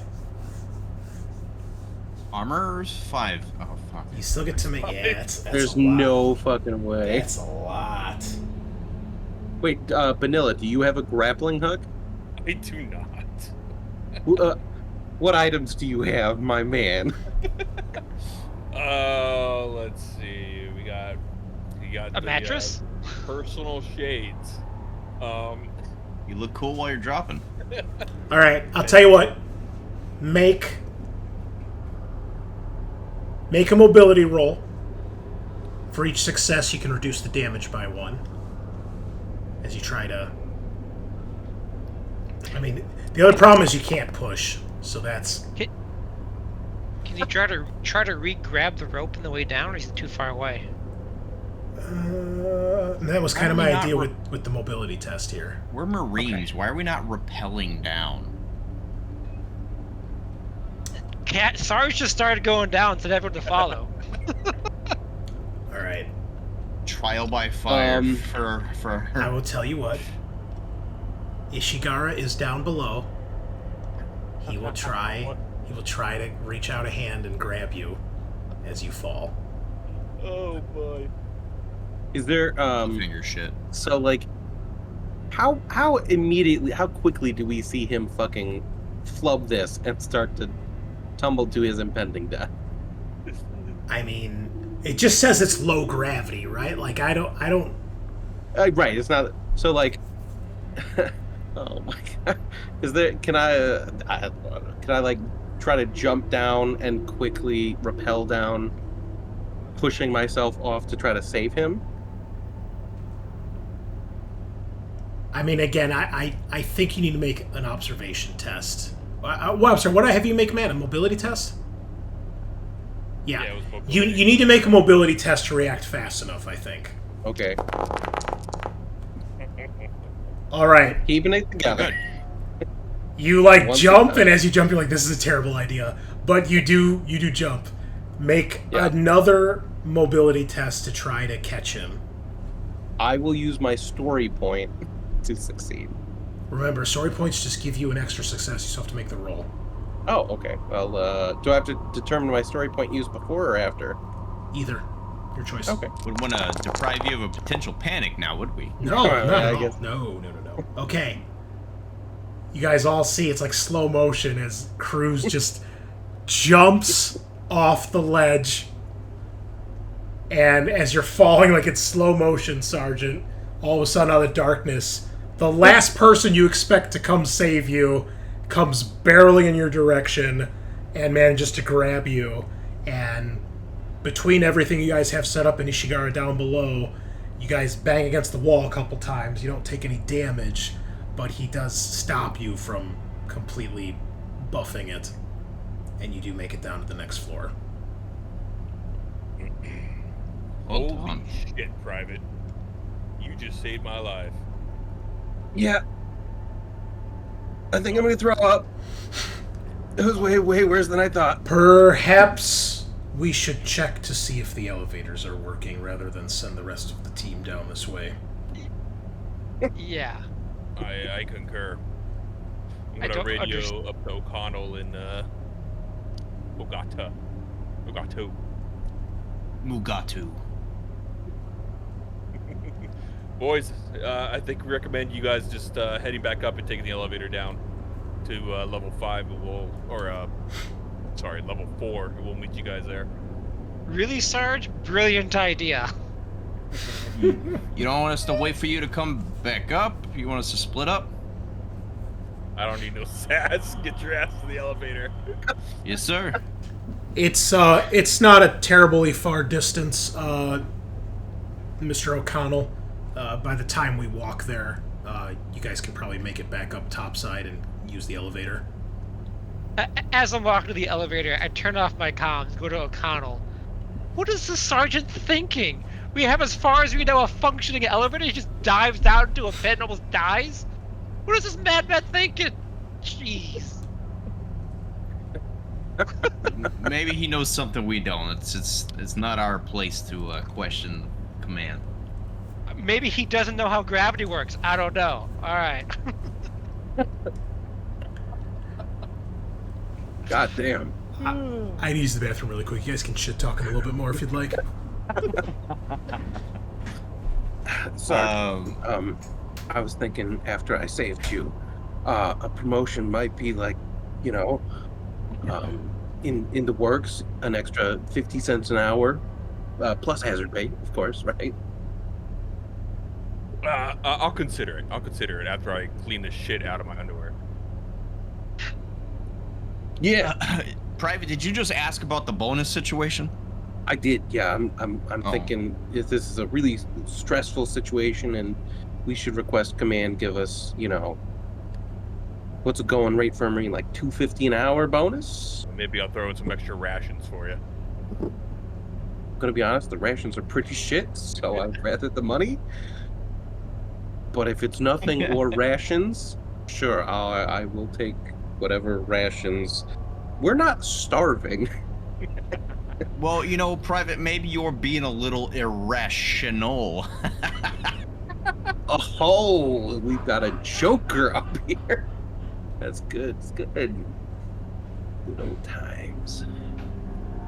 Well, In all seriousness, Private, I appreciate you risking your own life to save me. I don't think any of the other guys would have done that.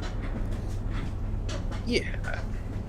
Listen, I know you give me a lot of shit, and I seem to not like you, but you're still one of us, right? And I'm new. Gotta prove myself. Can't just be watching my sergeant leap into a hole hundreds of meters deep and die. I tell you, you definitely proved yourself today. Proud of you, man. Thanks. Maybe be a little less hard on me in all the other instances you give me shit. I would like that. I'll consider. Okay. Scaarr, I was audibly lulling when I heard your joke. That was fucking great. I've been waiting for that ever since you made your character. All right.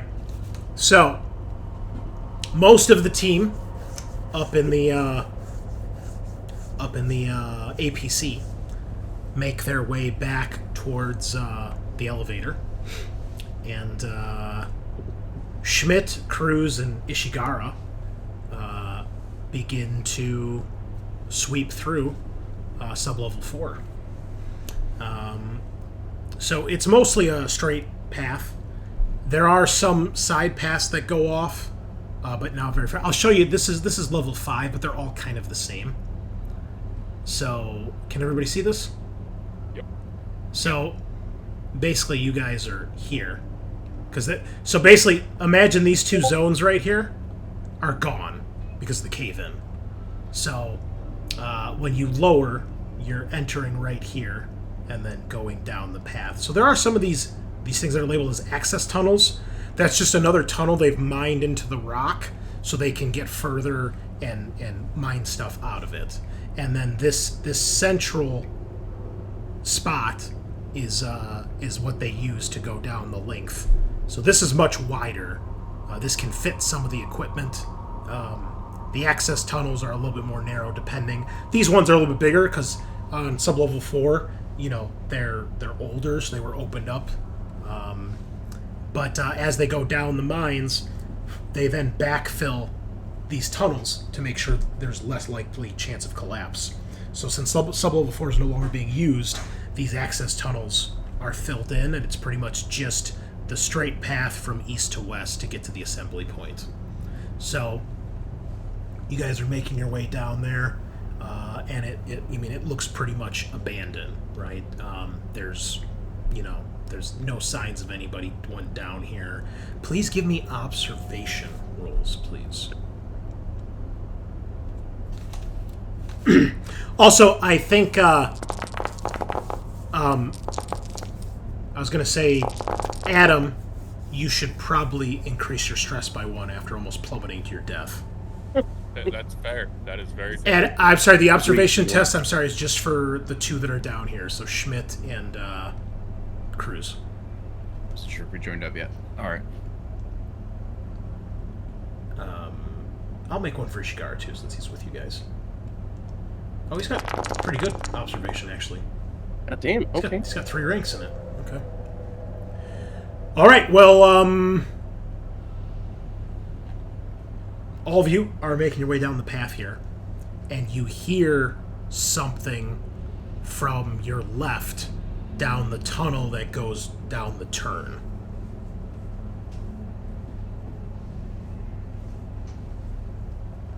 I'm gonna hold my gun up and shine my light in that direction. Yeah, I will also raise my gun, and I will motion for Ishigara to back up. All right, he does so, and he shines a light to give you guys more light, and you see, like, stumbling out of the darkness, you see a miner in their suit, and they're, like, up against the wall, like, slowly moving towards you guys. You notice that they do not have their helmet on, and there is oxygen here, but again, this is where it's thinned out, so it's the air's thinner, it's a little bit harder to breathe, but there is oxygen here, and you see them kind of stumbling in your direction. And when you shine the light, and they look up at you, and you see black orbs for eyes, and their skin rapidly deteriorating. I shoot. Immediately open fire. Yep. All right. Give me a ranged attack.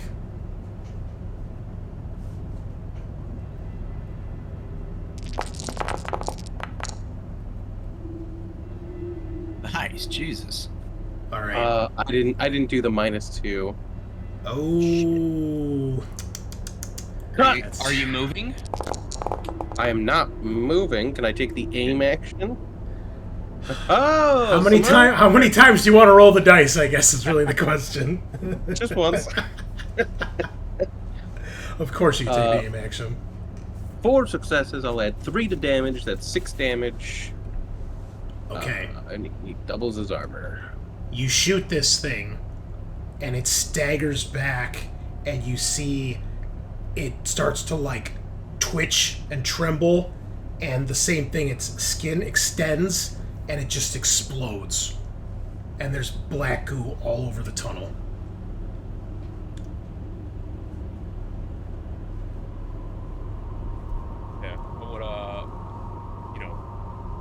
private and it'll watch my 6. I'm gonna start approaching it. You're gonna finger the private? It's That's an abuse of your powers, sir. I'm not comfortable with this. it's gone. It's just gib and smears everywhere. Okay, then I'm gonna shine my light further into the tunnel and just check around the corner a little bit, make sure nothing else is coming up. No, you don't see anything else. Eventually, you get to the point where there's been the cave-in, and you'd have to climb down again. Okay. Private, I think we're done here. Let's keep the elevator. Actually, what let the me fuck is all this shit? Put this Yeah. to explode. We should look for some kind of air reserve or something that can refill our oxygen, because I don't think we should take our suits off, even if there's oxygen. We don't know if this shit's airborne.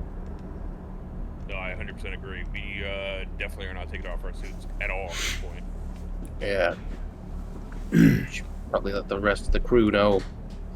Suits on at all times. This is basically a hazmat scenario. If dudes are actually exploding. So rad. So you, Mother, I have a question. yes. How long does it take me and Ogata to get down there? I would say to get back up topside, probably about 10 minutes. And then the elevator ride down will probably be like another 5-10 minutes. Ogata, how much stress do you have? Cool. So I'm gonna. Can we rest and remove a point of stress? If he has 2, I was gonna use banter, but yeah, is it safe to say we're getting a turn of rest? Not when you're in the APC. It is there. I mean, there's the black goo of the dead creature all over the APC. It is not a safe place. And when you're down here, it does not feel like a safe place. You can use your items if you'd like. Your signature items. Remember, you can use them once. Figure if that's. It is once per session. I meant to tell you guys that it's once per session. Oh, nice. Okay, then I will. This seems like a good opportunity to get some luck. Also, I have other notes here. I think this was during character creation, really quick. Did someone have suppressed pups for one of their items? Or one of their backup characters, I think? I think someone did. Well, We what talked was the about item? it. So anyway, the suppressed pups, they're basically the pups, but they're like stealth. So they don't make audible noises, and they don't have like all the big flashing lights. They have technology that makes them basically a little bit, think of like, they use the rules for like the suppressor for a gun, but for the pup. So if somebody wanted to detect them, they have to make an observation test to detect them. Just like if you fired a gun with a suppressor on it. And then someone else had a survival kit. Someone else asked me about that. And the survival kit, I've got a list of what it has, but ultimately it gives you +2 to survival tests. And then it's got a bunch of little random tools in it. So if somebody did have that item, I can give you that later, what it actually would have. So, I don't know if that was on a backup character or what, or if it was something someone was thinking about taking, but... Yeah, so no, Ogata and O'Connell, if you want to use your items, you can, but you definitely can't rest right now. Okay. I'm gonna ERB. I'm gonna go use the bathroom. Okay. Ogata, are you going to use your item? Your signature I item? only have one. I've got 1 stress currently, so I'm okay. Okay. I mean, it's once per session. I mean, why not, right? Okay. Sure, Yeah. I'll use it. It's sort of one. All right. How much stress does that restore? 1. Okay. Okay. And what was your item again, O'Connell? I forgot what yours was. Lucky Rabbit's Foot. A white Lucky Rabbit's Foot. That's right. Purple Lucky Rabbit's Foot. No, that's white, I remember. Okay. That's chained on my pulse rifle. It's a Nice. trinket. Nice. Okay. And Ogata, you've got a toy car, right? I have Like, a like toy it's car. like a Hot Wheel or like a Yeah, Hot Wheels like car? a Matchbox kind of thing. Yeah. Okay, cool. Yeah. All right. He's like... All right. So, eventually you guys get back up top. you can see that the landing pad is empty. You can still see there are lots of people on the roadway when you guys get up there. And you can...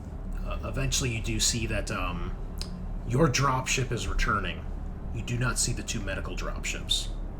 And you guys make your way to the mine head, where the elevator shaft is. And you and the rest of the guys start loading up. We can't call the elevator inside the shaft. We have to go to the very top to call the elevator. I assume we have just gone to like here. No, that's not the elevator. The elevator's here. This is the elevator shaft. It only connect. Oh, okay. It doesn't connect to floor 2 and 3. Okay, I see. Correct. Or the first floor. It only connects to the lower floors. Okay. I don't. Never mind. Yeah, because I don't think they had the elevator when they made the first level because it wasn't that deep, all things considered, and they could just drive vehicles down there. But then as they added to the mine, I think these were attached maybe at one point, and then they, because they don't use it anymore, they filled it up. But you have to go back to the surface to then get in the elevator. But it's like a big elevator that's going to hold the APC or no? No. Okay. By the way, guys, I love having to answer the same question like 15 times every night. I really do. Thank you. No, it's a big metal cage that can fit about 10 people and some equipment. Did we ask if the APC can fit in the fucking elevator? Only twice. Yeah, you never know. So you guys get in the elevator.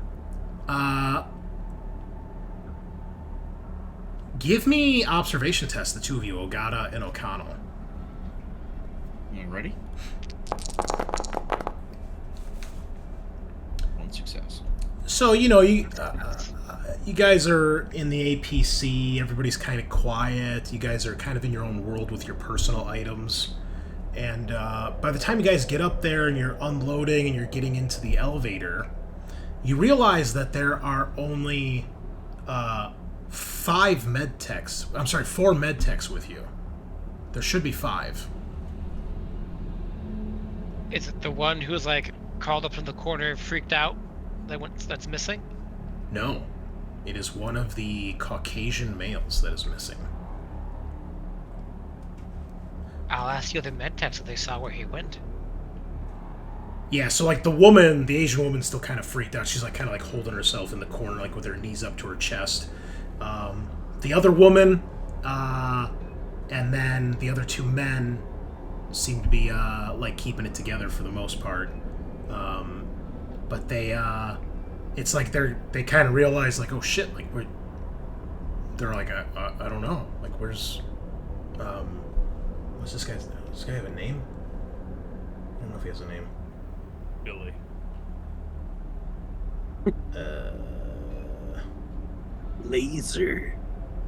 Blazer. I feel like he has a name, but God knows where it is in these fucking notes.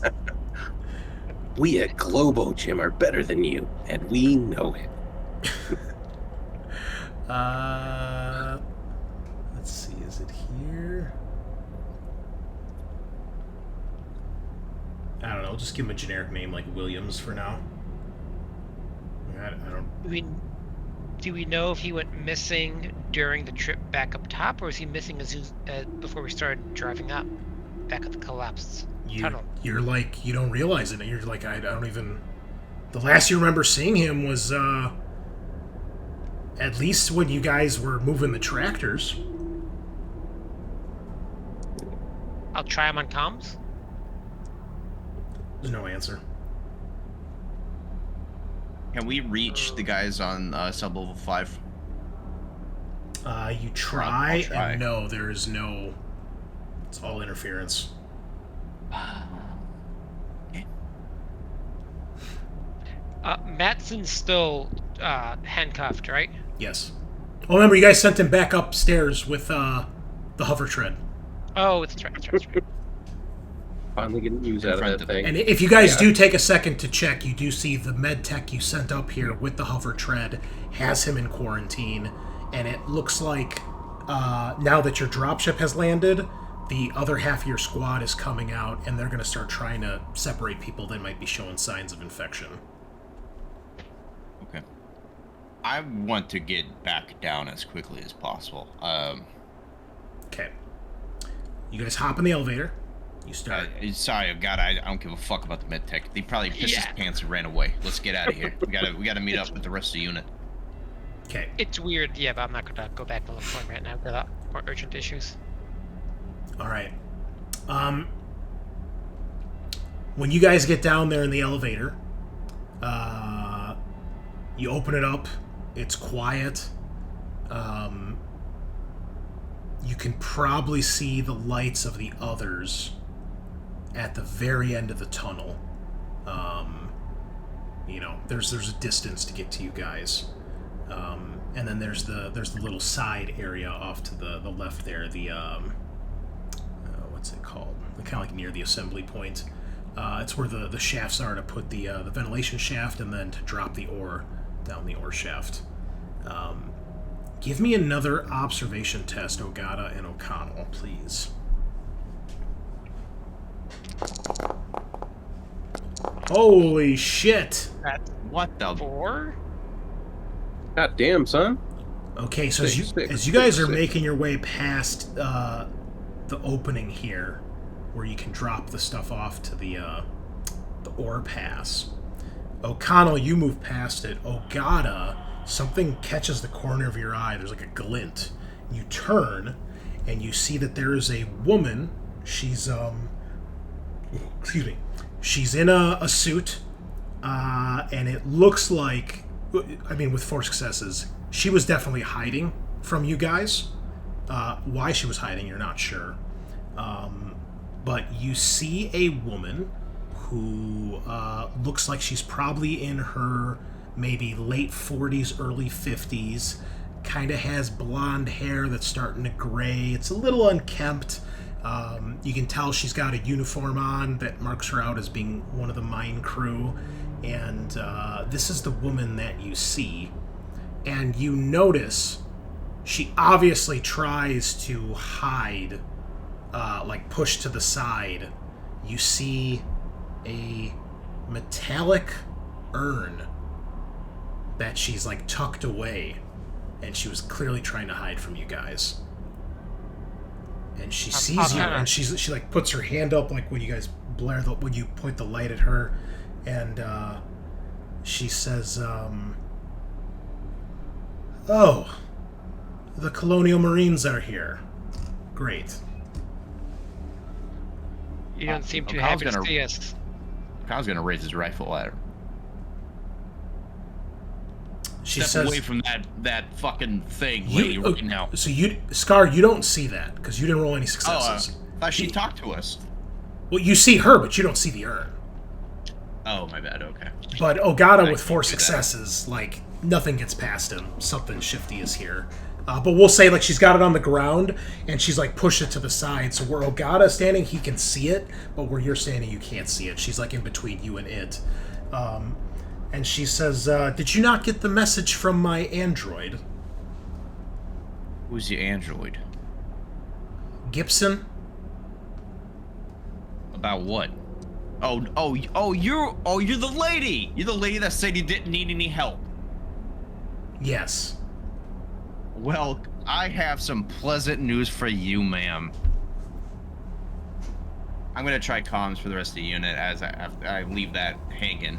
Yeah, it's a little staticky, but you guys hear, and Schmidt and Cruz and Ishigara, you guys can see lights at the end of the tunnel, where the elevator shaft is, and eventually, assuming you guys start making your way there and you get the comms, you're about halfway when the comms come through, and you hear O'Connell. Position was director, right? She's the mine. She's the general manager of the mine. GM. Okay. We found the GM for the mine. She's down here huddled by the elevator. Roger that. We're on our way. All right. You all regroup. On our way, do we see anything that looks like an O2 area? Give me an Bro, we're not observation gonna test. fucking die down here because of O2, and we're not taking our fucking. That's helmets probably the off. best way to go, to be honest. No, the best way is just. Given your options. Yeah, I guess. Just slowly fall asleep and never wake up.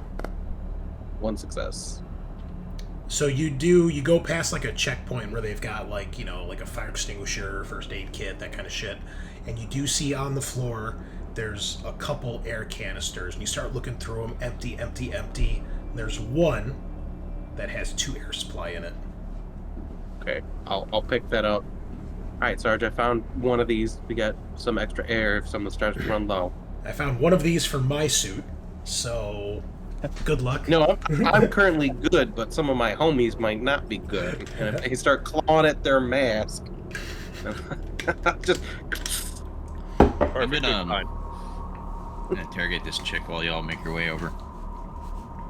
Yeah, so you're all there and you see her standing there. She's got her arms crossed. She does not look happy. So what's the situation? Why are you down here by yourself? Trying to do my job, soldier, and find my people. Well, we found some. Some exploded, spontaneously, and another one turned into, 2 of them turned into a monster. She kind of scoffs at that, like she doesn't really believe you. It's like Cruz walks up covered in black, like yeah. Hey guys, I'm here. I couldn't get all of the black ichor off of me, but I wiped my face visor off a little bit. It stuck to my cloth, so I just burned it because it looked like it would do something weird. It's also at this point that Schmidt, Cruz, and Ishigara would notice there are only 5 medtechs. One of them is missing. We missing someone here, boys? Yeah, one of the medtics must have slipped away. Got scared or something. We lost track of him when we were topside. Yeah, Ishigara notices, and he's like, "Where's Williams?" And they're like, "This, I don't know. He was there 1 minute, and I realized he wasn't even on the APC till we got topside." Gone AWOL. He looks really confused at that. He's like, "What? Great." Oh well. Can we maybe clear up the air here? Why exactly were you so adamant about us not coming down here, lady? Because all you Marines do is blow shit up and get people killed. I'd rather have a medtech crew here that knows what they're doing rather than a bunch of meatheads running around with guns and explosives. You guys have explosives too, right? You have literal explosives. Do you know how to use an explosive in a mine? I didn't think so. Yeah, apparently That's why we neither got do you Scaarr. guys. I actually like.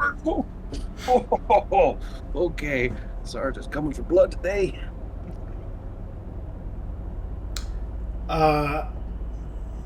She kind of just disregards him and looks at Ishigara, and she says, You must be in charge of the rescue efforts." And he kind of looks over to you, Sarge, and then he looks back at her, and he's like, "I'm Mr. Ishigara. I'm head of the med tech team that's been sent in, yes."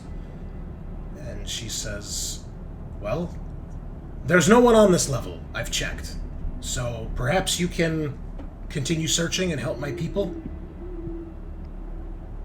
And he looks a little flabbergasted at that, and he kind of looks at the Sarge, and kind of shrugs, I mean, if we didn't find anything either, so I guess, Yeah, I'll tell you what, we found someone. It wasn't pretty. Yes, well, these You things guys happen. found someone down here? Accidents. Yeah, another one of those monsters. Yeah, he gestures comically. Monster. What? Why don't we just? Well, then I her? guess we're lucky to have Marines here to deal with the monsters, then, aren't we? Well, I'm glad we're on the same page, lady. Well, hold on. It doesn't really sound like she believes us. Why don't we just take the 5-minute walk over, and we'll show her, right? And Then waste go- more time when people might need help. Or monsters. You know, So you're do you- right. do you believe us go and that there are quarantine up in the monsters? dormitory. clearly it doesn't matter if I believe you or not. You're here already, so why don't you do your jobs? Okay, Have we you need to get been this lady in exposed to quarantine. anything on level 5 or 6? No. Exposed? What are you talking about? Well, clearly something's going on. Either it's airborne pathogens or some kind of goddamn virus going on, because these motherfuckers are turning left and right. She, like, kind of rolls her eyes like she doesn't believe you or she just doesn't care. It's hard to tell. You Well, need to take this seriously, lady. The whole mining facility is like, as far as we're concerned, this is a military operation right now. The whole place is on lockdown for quarantine. And we can't just have anybody just running around. You probably should absolutely 100% come with us wherever we go. Plus, having their leader might put a bunch of people at ease. You're the leader, right? You're the general manager?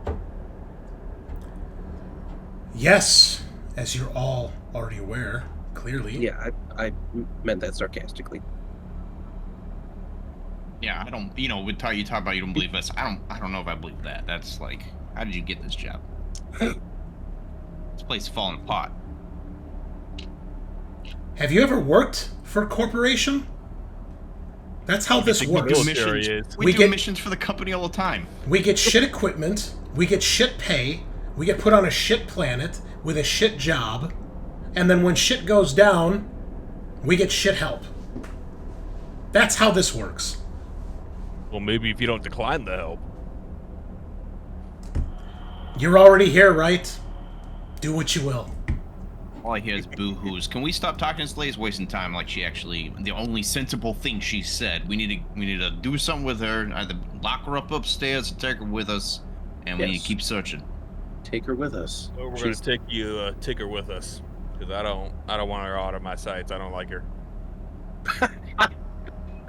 I'm gonna walk up to her and kind of shine my flashlight that direction where I saw her trying to hide that object. So, it looks awkward to the others of you, but Ogata, you can tell, she, like, tries to move her body in a way that she thinks she's, like, blocking it. And she's like, can you please give me some space? You're all clearly covered with something. Maybe I'm the one that should be worried about you. Oh, that's a Why good don't you point. s- You better check her out. Make sure her pupils are like not dilated or whatever you guys do. I don't know. Well, lady, first of all, why don't you step away from that object you're clearly trying to hide from us? I saw that there, and I shine my light directly at it. And Okay, you now guys you see O'Connell put another hand on the gun. Yeah, You yeah. guys see the metallic urn about a foot and a half, 2 feet tall.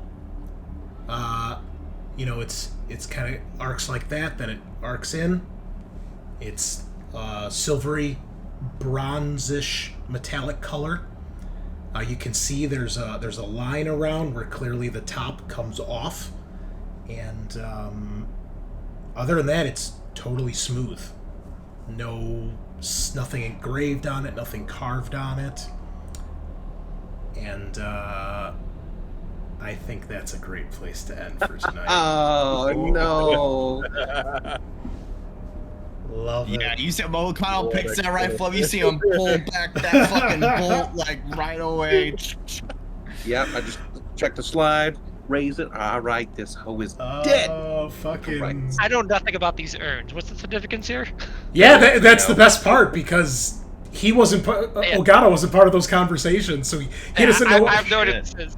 So when she's like, did you talk to the android? He's like, what android are you talking about? I don't know if I'm talking about, lady. I mean, All we I don't know really is my either. homie raised a gun.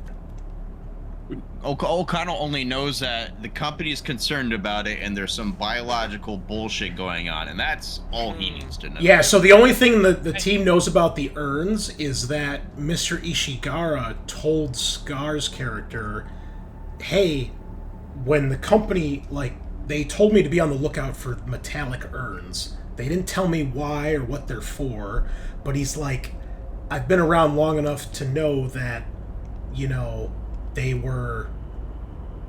It wasn't so much a suggestion as it was an order. And they seem to care more about that than whether or not I do my job and save people. And then I know Yeah. from O'Connell telling me. Yeah, O'Connell shared that with the others, but Ogata did not join the group at that point yet, so... Right. And really, Cruz just raised his gun because O'Connell raised the gun. As Like, far as that I can tell, she's just being sounds shady like- as shit. It sounds like shady company, illegal activity, trying to cover up like chemical like waste or something like that. So Yeah, and he's we're not already fucking seeing around. Oh, people fucking man. exploding. Don't know what it's from. You know what? Just gonna start acing all these miners. God, this all is getting fucking radiation. awesome. This is awesome. I love it. Oh my god, this is so good. It's everything I wanted and more. All right, let's do some EXPs before we call it a night. Matt, you can track EXP and we'll give it over to Eric's character next week. Or if you want to join us, because I think we'll finish this mission next week. If you want to come back, we'll have a 5-man group. And then if you get any experience, we'll just give it to this NPC and he can level up a little bit too. Because, you know, I don't know if everybody's going to make it to the end, so... Anyway, so the way EXP works, since you weren't here last week, Matt, is there's a couple questions we ask at the end, and for every question you can answer yes to, you get a point of experience. Keep track of it on the first page of your character sheet in the top left, and then you can spend XP between sessions to level up your skills and learn new talents. So, first and foremost, you all get 1 for showing up to the session. Participation award. Yep. Number 2, did you risk or sacrifice something to further your personal agenda? Can I ask a question? Of course. Sergeant Schmidt, do you think I've proved myself to the commanding officer? Oh, you definitely have. Cool. So I risked my life to prove myself to my commanding officer. Okay. Wait, did we do agendas? Because we glossed over it last session, I thought. I thought you I picked just- an agenda. I I thought I thought don't every- think we picked them. I don't think we picked them. I just sent you a specific one that I figured out. I thought everybody had one picked out from last week. No, we hadn't figured it I out. knew Oh. we were gonna figure it out. Okay, well, what'd you guys figure out? You had a week to figure it out. What'd you Oh, figure I don't out? know. I didn't know it was our homework. Well, it sure as fucking ain't mine! Chris, you need to choose my agenda for me. Yeah, You should can't hold me through I the just campaign. roleplay your character too? What can? I mean, If you what are can. the? Yeah, biddy bobbity boo baba from New York. What is this shit? There's a black goo all over like a mastroni. Wait, you want So- my agenda to just be like, I'll make one dad joke a session? Like, come on, where's the rules for it? It's whatever you want it It's to a be. personal. So Yeah, so and my they can- personal agenda was They can change throughout the campaign is the point. So you want to, you know, Right. like obviously he wants to prove himself, right? Okay, so like now what's next? If you don't know the answer to that now, you can have it for next week, but Right. or you can keep it if you like want to keep proving yourself until you feel like okay, like, Personal. I saved his life 3 times. Now let's move on to something else, you know? Whatever you decide it is, but saved his life enough that he's naming his first child after me. So I think I'm in a good spot. can I at least be the godfather? Yeah, obviously, my personal agenda was to prove myself to the sergeant as a Okay. valuable member of the group. Yeah, there's no arguing that. You definitely get a point for that. So Amazing. Matt, I think we have an agenda for what's My agenda was basically save lives, and so I guess my question would be go and try to get that miner into the APC, and then You- when I saw he started going nuts, I went to handcuff him and said kill him immediately. Would that count as try to be well, cautious, not or not only that, you guys did actually save 1 miner so far. You did get the guy, Nice. True. and as far as you know, he hasn't mutated. So yes, you have He done didn't that. get killed. Yes, Okay. but yes, you tried to do everything before you resorted to firing your gun. Yeah. So no, absolutely. So, Scaarr or Adam, do you guys have anything in mind that you want to? I think we kind of went over it a little bit last week. My agenda is I'm trying to find old artifacts and discover them. Oh yeah. Figure out their history and where they came from. I mean, you guys have found an urn, which That is I would let you take a point of experience for that because you guys, it's part of this puzzle that you guys all know is there's something going on. So yes, you can have a point of experience for that. I must have been hammered by the time we discussed this because I don't have anything. So I'll make sure I'm prepared It's next okay. game. That's okay. It's okay. All right. Number 3, did you risk your life for your buddy PC? Sean did the opposite. I don't think you probably risked did my- that. I really didn't. I don't know. Yeah. But I did risk my life for my rival. The other one is, did you challenge or stand up to your rival PC? Mine wasn't here. Fair. Huh. All right. Challenge my... Who's your My rival? rival is Sarge, but No, this was like last week. You talked shit about him behind his back, but you didn't. yeah. If you had said something like that to his face, yeah, but you said it behind his back like they did last week. So. Yeah, no, I didn't challenge. All right, here's Sorry. one I think everyone will get tonight. Did you make a panic roll? No. Yeah, actually, No. keeping it together. Oh, you didn't make one, Scaarr? Oh, does like keeping it together count? Oh yeah. I Yeah, guess so so, did you huh? make a panic roll, not did you fail a panic roll? Yeah. I got to keep it together. I too. think everybody made at least one, right? I didn't make a panic roll. I never panicked. Oh, you never panicked? Oh, yeah, so So it's so gotta. did you roll stress, is what it's asking. I mean, I rolled a stress dice, yes. But you never So rolled a I- face under. Correct. Okay, so you did not make a panic roll. Okay. Where's a cucumber? Did you get one, Scaarr, or no? Yeah. Okay, you panicked. Okay. All right. Did you overcome a dangerous event using violent Yes. or non-violent means? Yes. Yeah. Hell Yes, you yeah. did. Yes, you did. And you tried both means, which I'm proud of you guys. Very proud of you. Did you make a significant discovery or revelation? I'd say at the end we sure did. Yeah. Well, even at the beginning, I mean, dudes exploded, and we saw a dude turn into a creature. Yes, I think all of the above point to a point of experience for you all. Nice. This one, I know there's at least one yes here. Did you perform an extraordinary action of some kind? I'd like to say yes. Yes, you dove off a cliff to save your rival Hell yeah. PC and your commanding officer. It was pretty epic. That could have ended very badly. Yes, yes. Instead of one death, we've got two. ¿Por qué no las dos? I mean, I guess with less gravity, there is still gravity. So I Yeah. guess inertia still exists to some degree. And even if you're fall falling, fast by the time you got down. by the time you get to the end of 50 meters, even though you start only falling like, this, by the time you get to the bottom, you're taking 12 Terminal points of damage. velocity is gonna hit at some point. Yeah. Yeah, 15 stories is a long way down. It's so many. But You break your legs at like 2 stories. they really should give you a little bit of height distance, considering they go to the trouble of telling you, like, pointing out falling damage and telling you how deep the mine is, but not how far, and Right. that there's a fucking cave in and there's 3 floors missing. Okay, yeah. How about that? So, did you earn any money? Not tonight. Not tonight. Maybe when you get back. I'm mugging a scientist next game. Right. You're like, do you want to live? Give me your fucking money.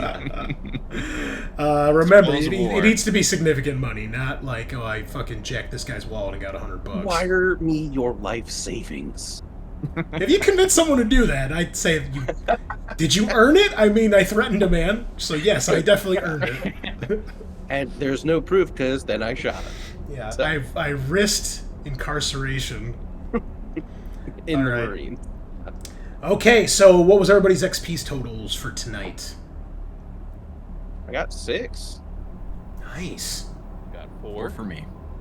4. Okay, not bad. I think it's at 5 is when you guys can level stuff up. Obviously, you gotta get back to the ship to do that between missions, but I think it's every 5 you can learn stuff, so that's pretty cool. Question. Yes. It's once per session you can change your relationships, right? It's not really necessarily once per session, but I would say it shouldn't happen more than once per session unless a lot of crazy shit happens. But yeah, like, obviously with what just happened, the I think buddy rivalry between the two of you might change in some way. It's up to you guys if you think it does. Like Sean, if your character's like, well, he's an asshole, Like, he needs to respect me more. Maybe he's still your rival. It just happened, so we're gonna have to wait to see how he treats me after. That makes sense. At least write out this mission, see what happens? Yeah. Yeah. I'm definitely going to change it right off the bat just for him saving me. And That's believable. So. Yeah, Yeah. you can change it for sure. So, and it should change as things like this happen, so. Yeah, it's like that scene in Perfect Storm with John C. Reilly. Yeah. That's awesome. Awesome. Well, fucking fantastic tonight, guys. I've been looking forward to this since midnight of last Saturday. Every day. And you did not disappoint. And I'm already looking forward to next week. Side question. In campaign, achieving your personal agenda, what does that do? It gets you XP. Okay. So I can delete, or I can change my personal agenda. You can, I would say, yeah, you can change it either after you've succeeded at it once, or because like yours could be an ongoing one, Right. But you could have one that's like, you know, if it was like save the life of the sergeant once. Okay, well I've done that. Now pick something Right, else. yeah. So Yeah, I'll kind of evaluate it. Okay. yeah, think about it. So okay, cool. Well, we'll be back next week, folks. Eric should be back. Matt may or may not be back. We'll leave it as a secret. You'll just have to tune in next week and find out.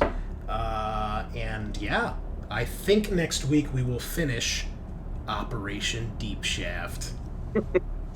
I forgot that's the name. Yep. So cool. Oh, You love it. cool is not how I would describe it. I would. You guys are just children. Okay. All right. That's all we got for you tonight, folks. Thank you so much. I hope you've had as much fun as we have, and we got a great ride in store for you the rest of this campaign. So, as always, same time, same place, signing off.